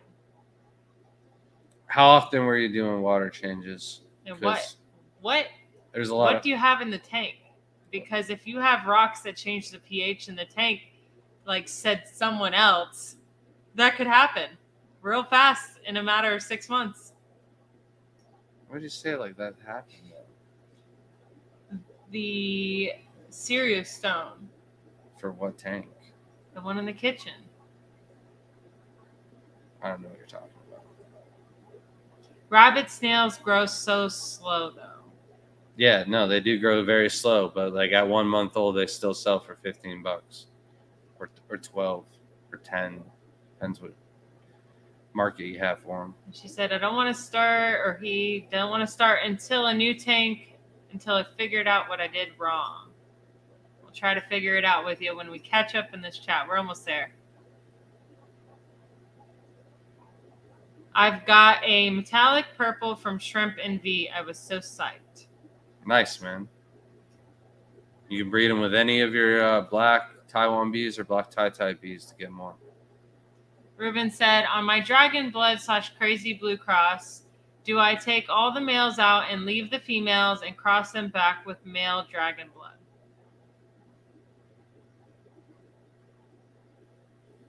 You there? Yeah, I'm trying to think. I'm sorry, this is a rough question. Do I take No, all the fine. males out and leave the females and cross them back with me? It really depends on what you're trying to do, man. Like, what was your end game? Do you want the double pigment and the blue dragon pattern, or you're trying to create something all new? And what does F1 look like? So, do I take all the males out and the females across them back. And man, too much information needed to be to go on, but I'm assuming you crossed. What does F1 look like? If they look like Thai bees, you might want to cross them back with the Dragon Bloods. You can go both ways too. I would do that if I had, several tanks. God, you finished that sentence. Last time I pulled guppy grass from a 20 gallon, I had 50 snack size Ziploc bags full. Great seller. Yeah, definitely is. Is the shrimp the orange-eyed blue steel? Orange-eyed blue tigers are not the same as orange-eyed blue steels, but orange-eyed blue steels are a thing. No, it says is the contest. Oh. That's what he's asking. Oh, no. It's not an orange-eyed blue steel. No. I'm sorry. Do males or females have stronger / more dominant genes, or is it pretty even? It's pretty even. What I always do is pick your best 2 males and then, your top females. It doesn't have to be, the best of the best, because any female is going to transfer over some of the really nice male genes. So it just depends on how many babies you want to be able to work with and how much you're willing to cull.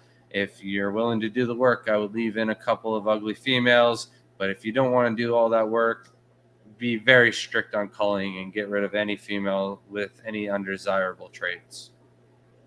I would say also females do color up the most when they're pregnant.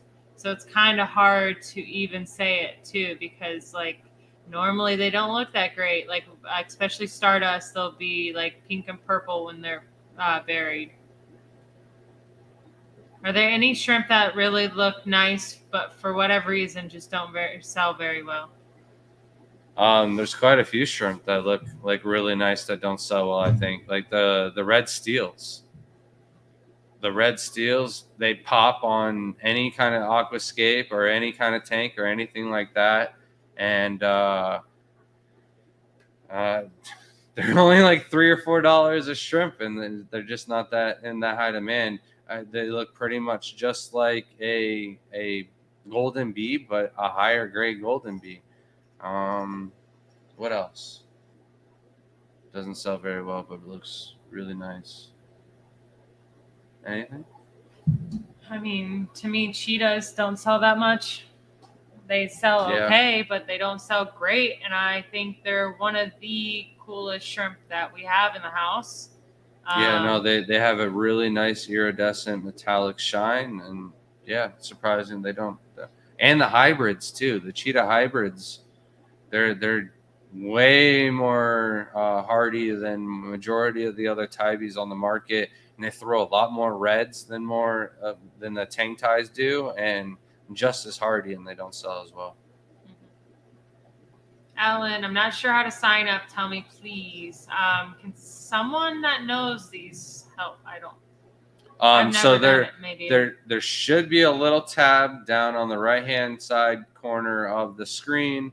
I'm pretty sure I pointed to the left. I can't do this inverted screen thing. Yeah. But there's a little money thing. You should be able to do super chats or memberships if you just click on that. Or on our main page after this is over, if you want, there's a join button at the top right, I believe. We're new to this too. Roscoe, when will the isopods hit the website? Hopefully this month. I have quite a few things, and when I mentioned it on the live streams, it holds us to it, so I end up getting it done. So by the end of this month, we will have isopods, the Malala, the Malaysian trumpet snails, and that's all I'm going to commit to right now on the website. I think this is funny. Just realized he's a solid Rico's half behind like us, and then someone said, but Rico's 15 behind. We're catching up. Oh man. It goes really fast. I can't believe. And when we want to answer a question solidly and not give someone a quarter of an answer, Also, this is like the first time that we prepared a thumbnail and announced the stream on YouTube beforehand. So we had a lot of people in the chat firsthand, and it took me a long time to get to what I even wanted to talk about. I still got one more thing I want to dive into on my sheet and make sure I hit it because I think it's really nice for people who want to get into it.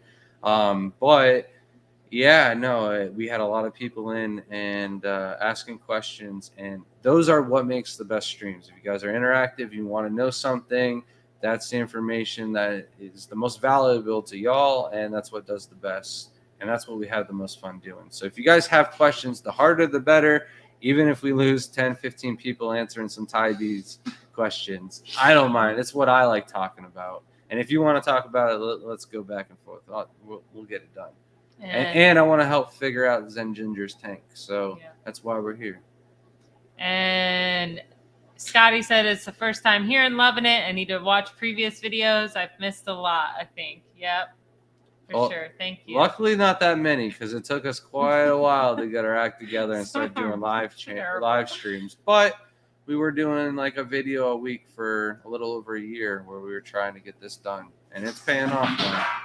Shrimp will find one way or another to make an impression on these streams. Yep.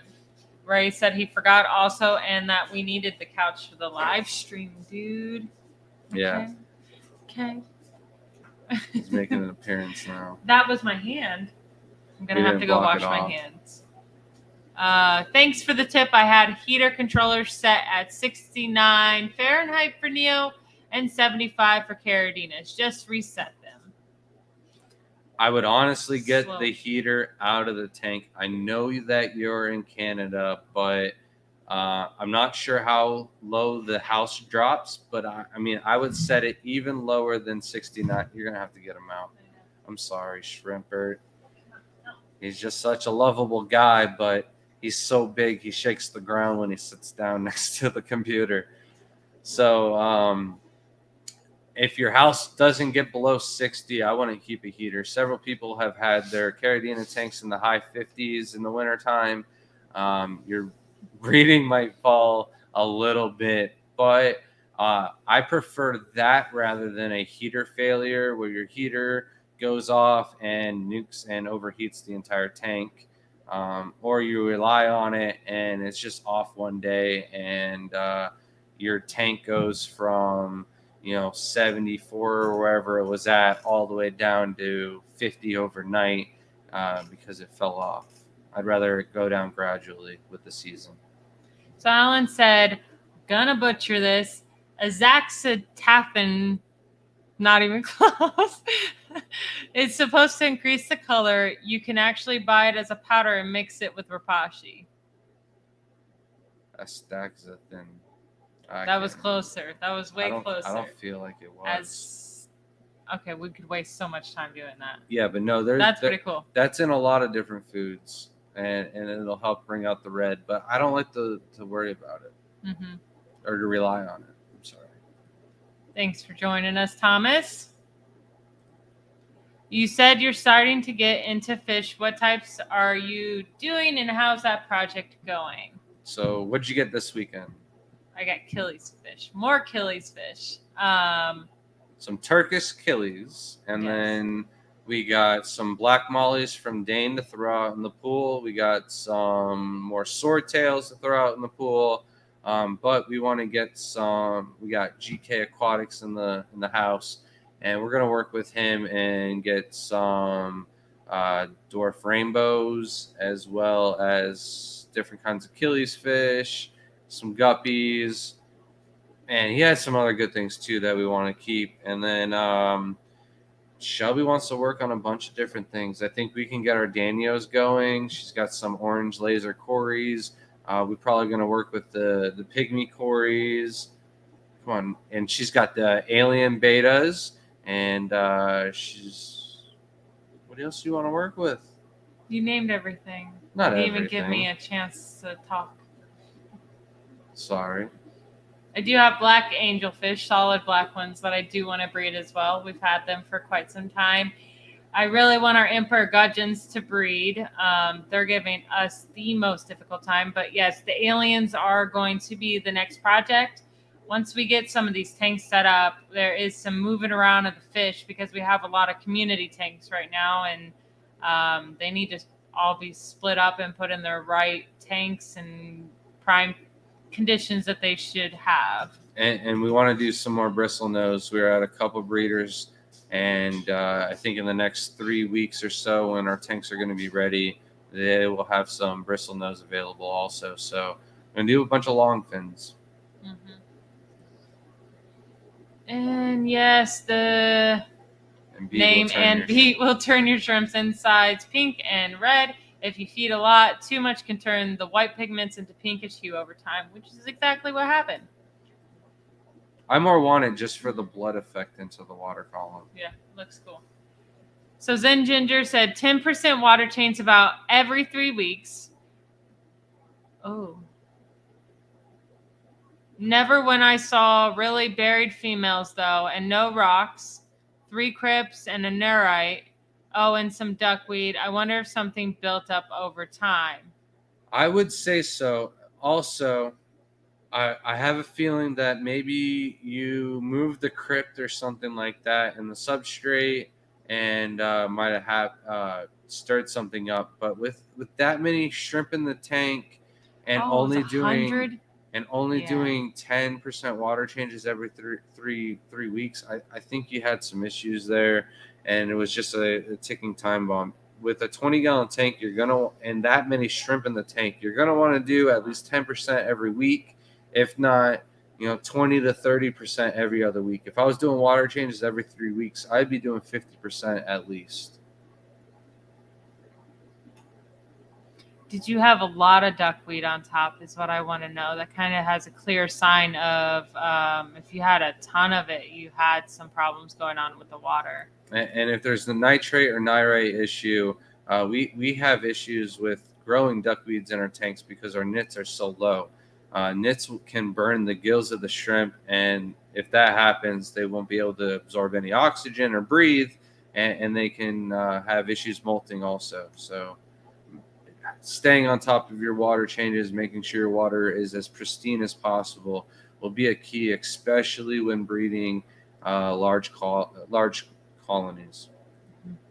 So this is a 2-part thing. Anything cool happen mixing a blue bolt with either Aurora blue or orange-eyed blue tigers, or with blue calcio? Just curious what 2 different blue varieties can make together. So blue bolt with Aurora, very quick way to make blue steels. Several generations down, you can make Galaxy Pintos, Boas. It's just going to take many generations, like 8 to 10, if not more, depending on your skill level. If you don't know what shrimp to select and cross back with one another and stuff like that, it's going to take you a little bit longer. Orange-eyed blue tigers with blue bolt. That's how you're going to make your German style pintos. So your zebra pintos, your belly, and the German head spot pintos.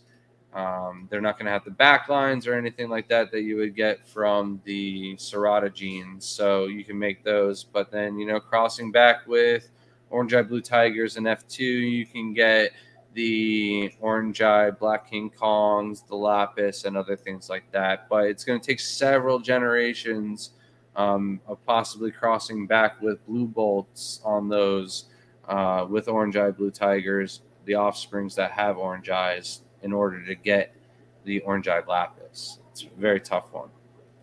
And then calcios, you're going to make tie bees, and I wouldn't know what else you're going to make after that. You could do it, find out. Can you move shrimp to other shrimp tanks, or is that bad for them? We'd take shrimp out all the time and throw them in, as long as the parameters are very similar or exact to the ones that you're going to move them into the new tank. They shouldn't have any issues. A lot of times, we acclimate shrimp that come from other breeders, A, because they have different parameters, B, because the temperature outside is going to be different than the temperature inside, and then C, you never know if they're going to have, dead bodies or something like that. in the water, and you're going to want to make sure you take out as much water and contaminants out before you add that into the new tank. Sin Ginger said, notes started with 15 shrimp. The colony just exploded, and then about a year or so, the colony stopped growing, and then a while later, it started going downhill. And I'm just not sure what I did. Yeah. So also another thing with doing water changes is your biofilm is going to grow a lot more with clean water. So if you have really dirty water, you're overfeeding and stuff like that, what you're doing is you're putting basically fast food into the tank, because 40% of their diet should be the food that you feed in. The other 60% of the diet should be biofilms that grow naturally in your tank. So the more surface area you have, maybe you don't have enough plants or wood or anything like that in the tank for them to really get a hold of some nice biofilm that's cultured in the tank. The more water changes you have, the faster, the more thicker source of biofilm you're going to have for your source, or for your shrimp to have a natural source of food in the tank. Blue bolts crossed with red crystal are Michelins. A crystal shrimp that has a Taiwan B gene is going to be a Michelin, and they will look like crystals. You will not be able to tell the difference between a red crystal and a Michelin. You have to know the genetics are in there by knowing who the parents are. Crab Creeper said, sorry if I lost you viewers with my Thai B question. No, it's all good, man. Like I said, that's the stuff that I enjoy talking about. And, it seems like you're really getting into it, and I'm all for it. So if I can take one person and encourage them and help them on their way, and I lose 20 people who aren't that serious about shrimp keeping, they can leave. I don't care. I'm going to help take care of the ones who are going to help further the hobby. And what you're doing, eventually you'll bring other people into the hobby, and me helping you, you're the type of person I know you're going to throw that information on your channel and help other people too. And that's going to grow the hobby.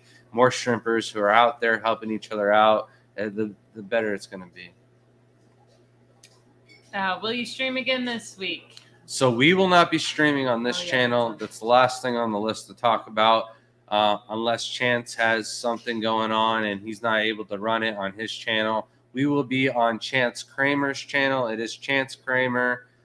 He is of Aqua Escape. He will be hosting the even numbers of our half-scaped episodes, kind of like a podcast series going on, where we talk about everything aquascaping, helping out. Last week, we did algae. Tank maintenance. I thought we were doing tank maintenance this week. Tank maintenance. All right, so we were doing something else next week, and I'll announce that. Chance probably has it in the group chat. You should tell me so I can create a cover photo for him. Yeah, but we'll be on his channel at 10 o'clock Eastern time. You might want to spell that for them. Chance Kramer, and click on it. Chance Kramer. Check out his YouTube, and he is definitely our go-to source for any plant information. He grows a ton of different crypts and rotalas and different plants immersed in bins, but then he is very informed on CO2 and doing the high-tech tanks inside. And really, he's the missing puzzle piece to our madness when we create our aquascapes. Yellowstone says, what do you recommend for an RODI system? All right, so it really depends on how high of a TDS you have in your water. Some of the RO systems are rated for taking out a certain amount of TDS, etc. And you're going to want to make sure that it takes out 90% or more of those hard minerals out of your water. For me, if I have a TDS of 8 or higher coming out of our RO unit, I go through and I start changing the filters. Start with the sediment filter and then work your way down. And if you have to and the numbers don't go down, we end up changing our oh my God, it's been so long. The membrane, Jesus. So we replace the membrane only when we have to. I love our BRS unit. They are expensive. We bought in 5-stage units on eBay before. The cheaper ones, like under $100. if your TDS is like under 90, you could use like an RO Buddy or something like that.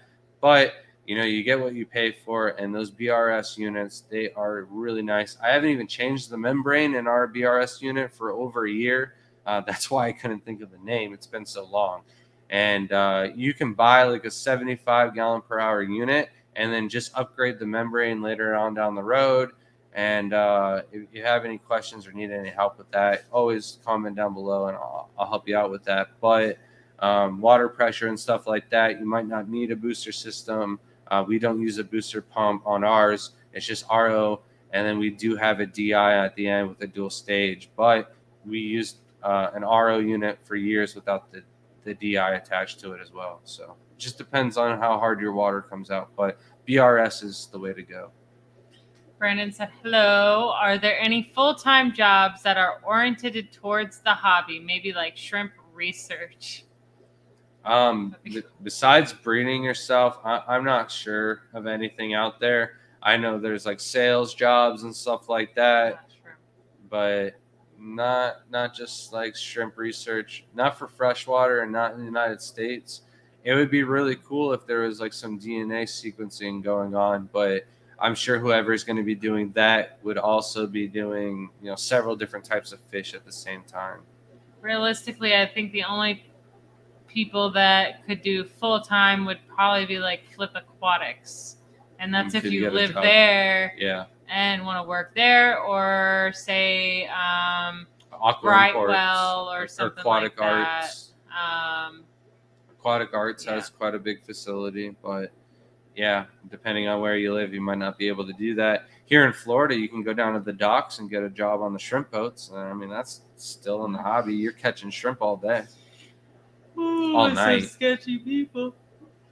Oh, man. Hey, those are your customers you're talking about. Yeah, they are. That's why I know they're sketchy. I got to follow them through the store. I'm like, I know you. I've known you for years, but I'm still going to watch you. Still going to watch you.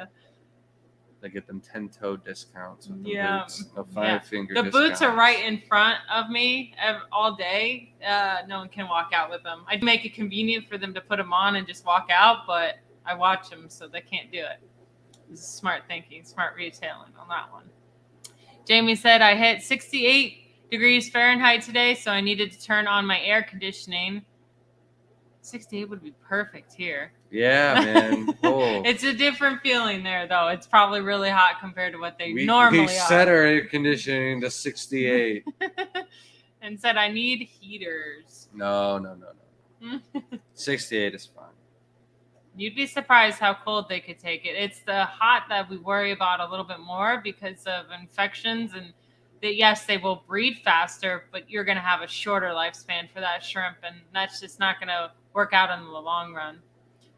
So we're going to have, this is how we roughly pronounce it, astaxanthin. Still said it wrong. Probably still said it wrong. Astaxanthin. Astaxanthin. I think. Astaxanthin. We're going to have to go to the club, and there's a couple people that are really good with like Latin words. We're just going to have to Bill talk Shields to them. will just be like, look at me and go, you mean this? Yeah, man, thank you. We've probably heard it. Until someone says it, we're not going to get it. And he said he has heaters plugged into temp controllers to avoid heat failures. Yeah. I heard having a backup heater in a tank is like a lifesaver. Someone recommended that the other day, and I didn't think about that till recently. Having a backup heater, but it's turned down even further than your other heater, so it only kicks on if it fails. But yeah, who said that? I'm more worried about your heater just tripping and kicking on. But if you have a thermostat, that's great. And alien betas, yes, that was our story about our beta fish. It's our alien betas. So I have our male and female. The male's name's Mulder, and the female is Scully. If you watched X-Files, you would kind of understand. But I'm super excited to breed those. I bred beta fish in the past and excited to do it again. And I will be doing a video on it. Since I already know what I'm doing, it will be super fun. And I just learned from Jason from Primetime Aquatics kind of how to use the camera. So never used it for video, and it looks really good. So I can't wait. I have a bunch of never seen that work before. Black Corys. If you want another project, I love Cory cats. So No, are they I was gonna solid hit. black though, or I are was they gonna hit you the up, Max. I just got to figure out what. are they the peppered Cory cats? Is that I what think you're they're saying? more solid black. No, they're not Ooh, if pepper. they're solid black, send them now. Send Send them me yesterday. a picture on Band and I'll show her. Okay. I know I've seen him on Band. He posts them a lot, Beta. and he's got a lot of wild betas. Macrostoma? Yeah, he actually said that on point. Because I've heard of it, I just don't know which one those are. I'll have to look that up now. Gonna have to probably get them. I want green alien betas. I only have blue right now, so. They're kind of wild looking, like I the love Gobies wilds. but they don't have the same body shape. That's a big thing. Sorry. Yeah, I only slowed down because I kept finding dead shrimp after molting when I'd have water change. To take it out would have been better to sacrifice a few with water changes than have buildup. It was kind of hard without knowing the parameters and whether they were changing. Yeah, a lot of it depends on like how different your water parameters are that are going into the tank and stuff like that. But you definitely want to get your shrimp accustomed to your water and then keep up with the water changes, because if you let your tank parameters go and you're doing top offs with tap water and stuff like that, then what's happening is your shrimp are getting accustomed to those harder and harder water, and then when you do a water change, you soften up the water. So you need to keep it consistent and stay on top of your water changes. Set a schedule for yourself, make it a routine, and the shrimp are going to get used to it. And what it is going to create super, super hardy shrimp. And a lot of issues with like imports and stuff like that, they're breeding and they're going for numbers. And what happens is the water is so dirty because they're dumping so much food in it. And then they don't bother doing, a big water change or starving the shrimp too much. And then they ship them all off in those big bags. And that's why the bags get super dirty and gross and smell really bad really quickly. It's because they're feeding them up so much. So reducing the amount of feeding you're having and increasing the amount of water changes, and you're going to have a lot healthier shrimp. That's why our shrimp do a lot better in shipping than the imports and other shrimp do. But one thing I would say is if you weren't overfeeding, the only other thing I could think would be an issue, because you're saying you find dead shrimp after molting. I would say, is your diet a variety of foods, or are you feeding a constant like snowflake constantly, or one food? Because if you're not feeding protein and veggies and other things, you might have an issue with, like, I also like garlic. It could be a buildup. So like after they molted, they might not have the strength, and the other shrimp are eating them. And that's why you're finding dead bodies, is because they're attacking them when they molt. So they're really soft and I can't say that word. Easily be able to attack. I don't know why I can't say the word. It starts with an S. Oh, and I lost everything. You just scroll up. You'll see it. Oh my gosh. Right there. Okay.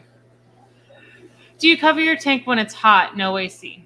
So if we didn't have any AC, I'd probably uncover the tank and make sure that there was some water. Some wind action going on with a fan or something like that, because any surface breaks on the water is going to help with evaporation. And when evaporation happens, it has a cooling effect on the tank. Grant, have you ever considered writing a book about shrimp genetics? I've considered it, but I despise no doing any homework related things. And as soon as I set myself to do it, it'd be me writing it, him telling me the whole thing. It would be me just talking into a recorder and giving her all the information, and then she'd have to write the book.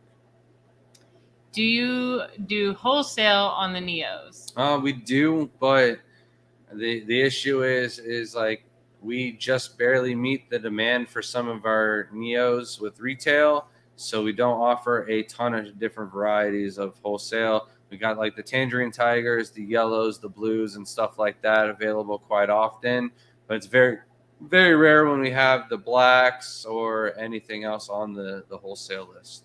But we are going to set up like another 40, ponds outside. If I didn't break my ankle, those would already be up and running. But you can't complain. Everything else has been going pretty smoothly inside. So I'm gonna focus on that and then jump outside again when the new racks are done. Are there any ways to kill planaria in a shrimp tank without using chemicals? Not really, man. Your best thing to do is going to be to dose the no planaria. It's not like a chemical or anything like that. It's ground up nut bee or monkey nut powder, and it's going to kill single cell organisms in the tank. So make sure you dose at night. The ingredient will dissolve in sunlight, so you're going to want to make sure that all the lights are turned off. Dose at nighttime. In the morning, go through, do a 90% water change, take out all those poisons out of the tank so that your beneficial bacteria in the filter has a starting chance to get back into it. And then, keep a good eye on your tank for a week or two. As long as you don't have any planaria visual, you should be good to go.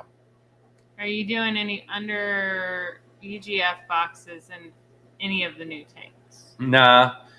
Thought about it, but it's just too much work. I might possibly do like one tank in the future and do like a comparison video and see if maybe one tank is going to do better, and maybe it'll be worth doing those for like the Galaxy Pintos and higher end shrimp. But for doing it for Tangerine Tigers or something like that, I would never waste that energy or money. Is pH 5.2 is bad for shrimp? No, it should be fine. Scotty the Fish Freak said, are you guys coming to the Keystone Clash? 10x10 vendor space is only $50. Aquascaping contest, ? Just hang out with Fish Fam. All of the above. Yes, we will be there. We'll have a vendor space. Hopefully. And possibly doing the Aquascape contest too, because it would be nice to warm up there. One. There should be an Aquascape contest the next week at AGA. And then we are for sure in the Aquascape contest. We already qualified for the Fluval one at Aquashella. First place there is $5,000. Since we won in Orlando, we get to move on to that one. And we're also going to do one in Dallas, just me and Shelby. We need to sign up for all of that and Triple Crown. Scotty, that's where I think I've seen you from. You work with Rico and you set up the Keystone Clash. It makes a lot of sense. Everything is clicking now. I'm not sure if you have my email. It's granteater@gmail.com. It's my first and last name. If you could send me the information to sign up for that, I will make sure that Shelby gets it and signs us up right away. So. All right. Brandon said you're his hero. Oh. Stop it. It's going to my head. It's getting bigger. It was already big. Shelby can't hold it up much longer. No. If I start again, would you say go fishless to avoid me overfeeding and just do more water changes, even if I lose a few here and there? Also, thoughts on Baker AE use to supplement biofilm? All right.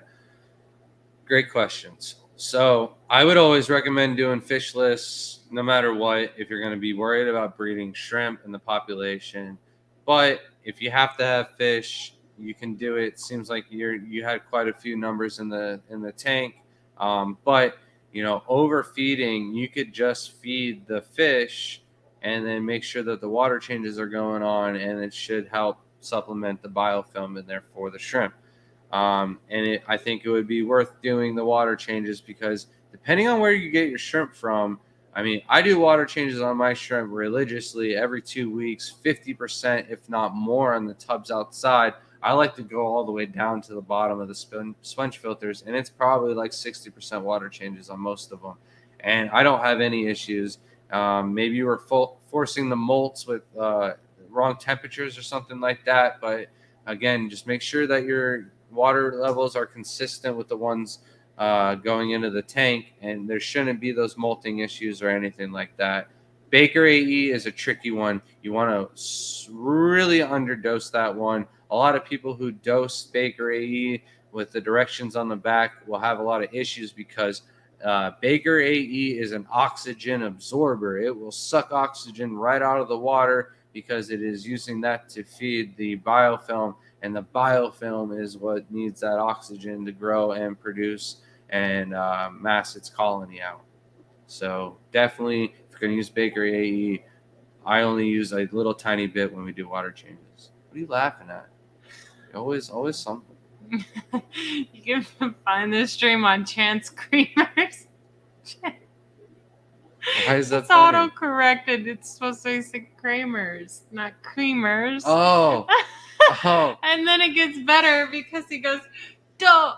And I said that was like one of the things we need to make a horn for the vehicle. Every time someone does something stupid, someone left their gas cap off the other day and someone was like honking on their horn. I was like, no, we just needed Homer just saying that for the horn so you can always know when you're doing something stupid. Like a friendly horn, not something like, get out of my way. Something like, hey, dude, you messed up.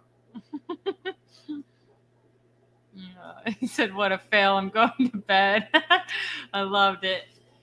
So you jumped in here, Eddie. Hello. So everybody that's watching, jump onto the stream on Wednesday night and then start calling Chance Mr. Creamer. Oh my gosh. Yeah, he'll log out right away. How's it going, Eddie? Gotta love autocorrect. Yes. Thank you so much, Alan. That one didn't pop up.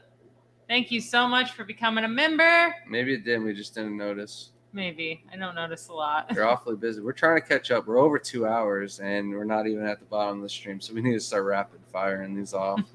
She needs some sleep. Off topic, how hard are diamond terrapins to keep? They are the easiest turtle. Like, seriously, as long as you have the UVB and a spot for them to bask.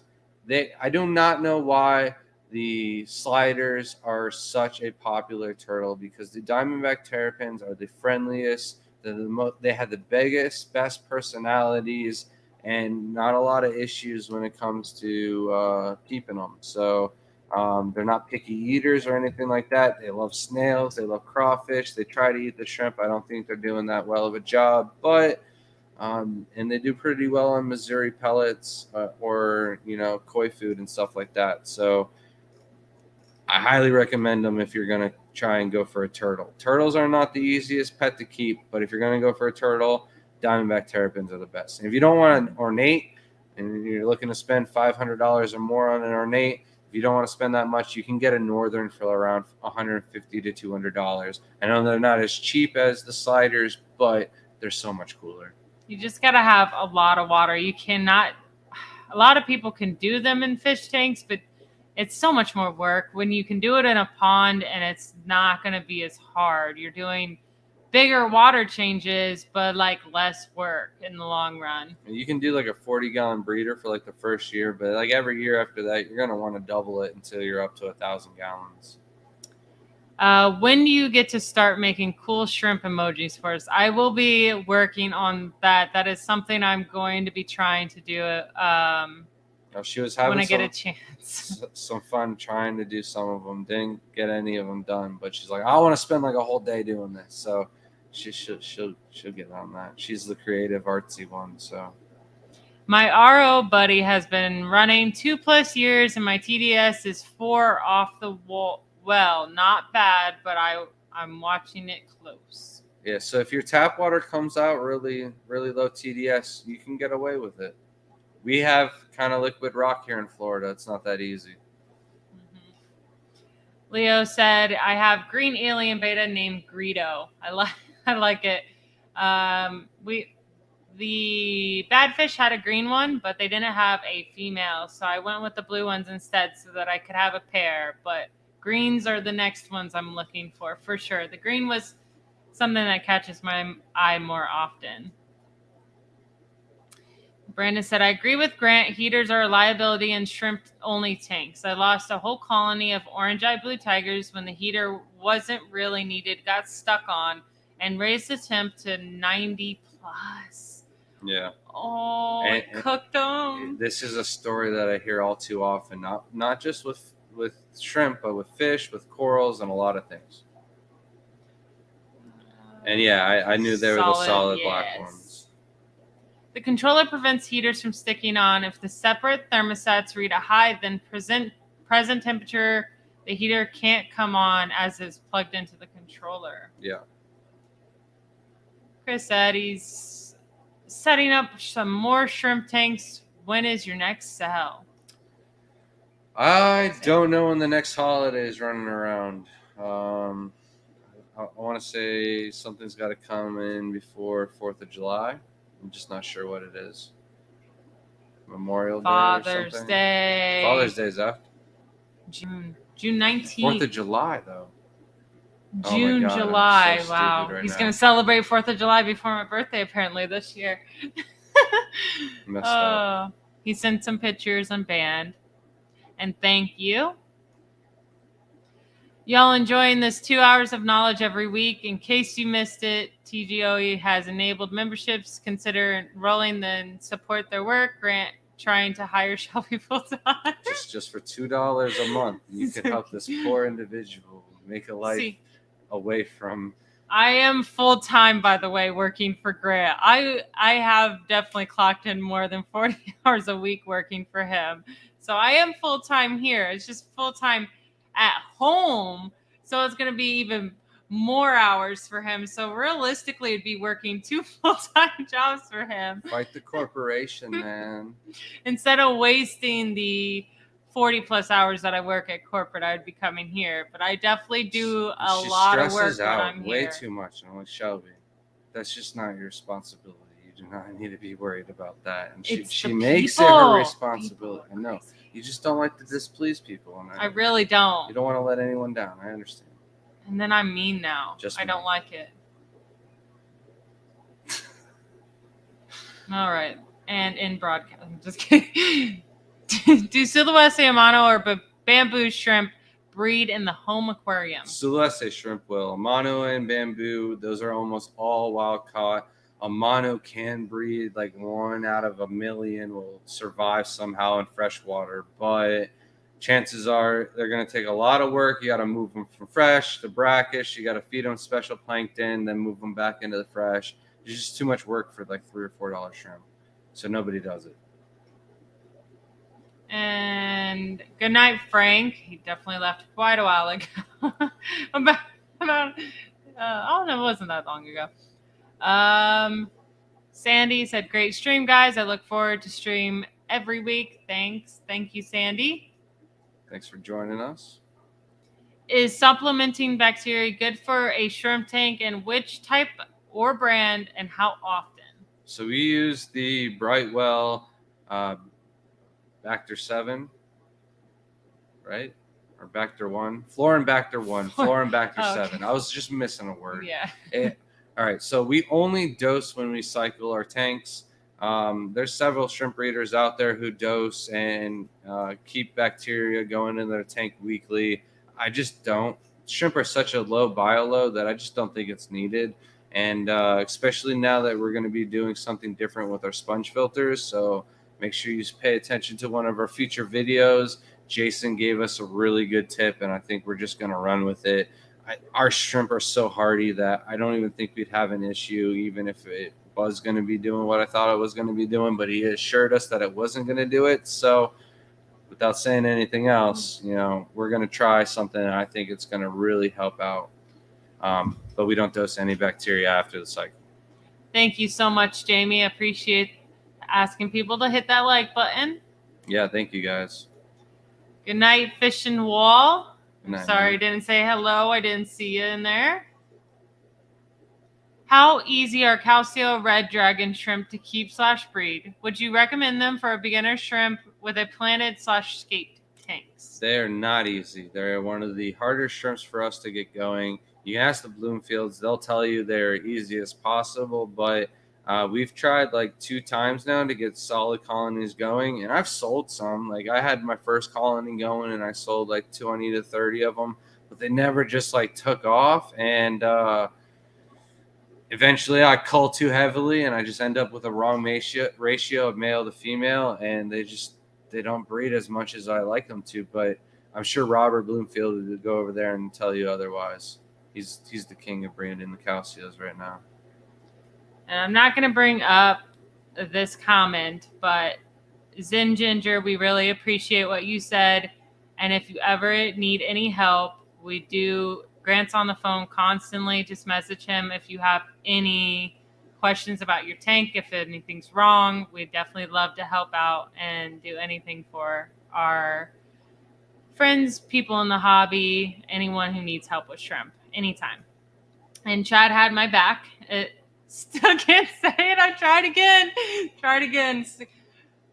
And I'm really good with words. I'm the one people come with all the time and try to say something. But thank you, Chad. And thank you for the violets. Chad hooked Shelby up with a bunch, 3 African violets. They're beautiful. And almost burnt the first one. I noticed today they were looking a little dry, so I threw the wicks in the water. No, it wasn't dry. So They the were one I looking a put little right dry. under a light It was bad. looking dry. I threw I'm gonna punch the you. yarn in the water. It's shrimp. He's snoring like a train right now.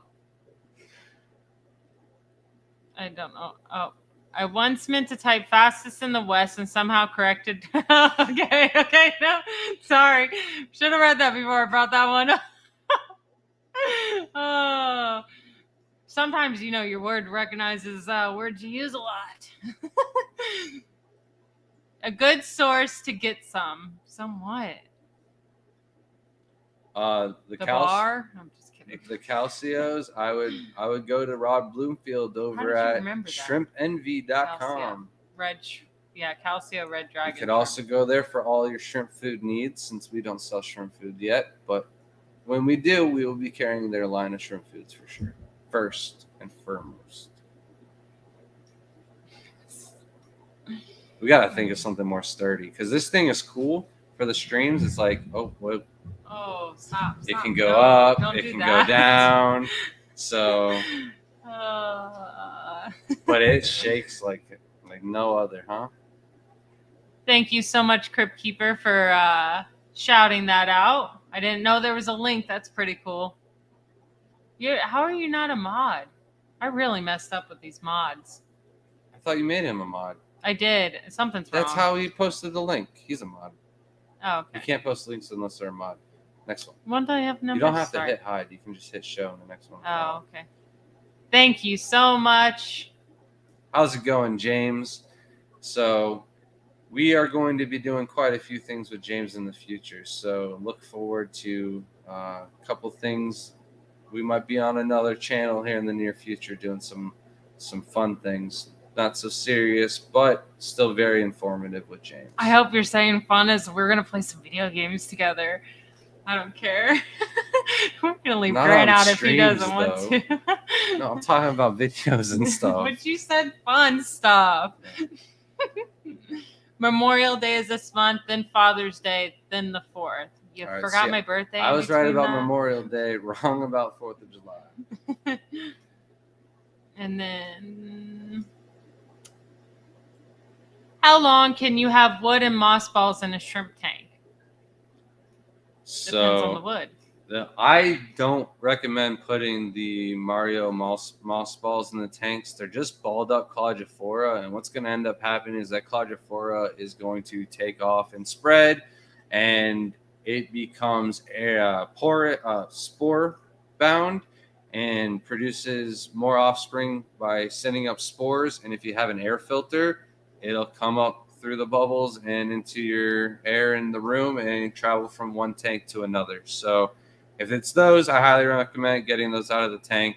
But I think people have had those in with a piece of wood in their tanks for like 10 years plus years. So it really depends on the type of wood. Cholla wood is going to break down really fast, but spider wood, something like that. We've had some of the Mapani and spider wood in our tanks, and Manzanita for well over 8 years now.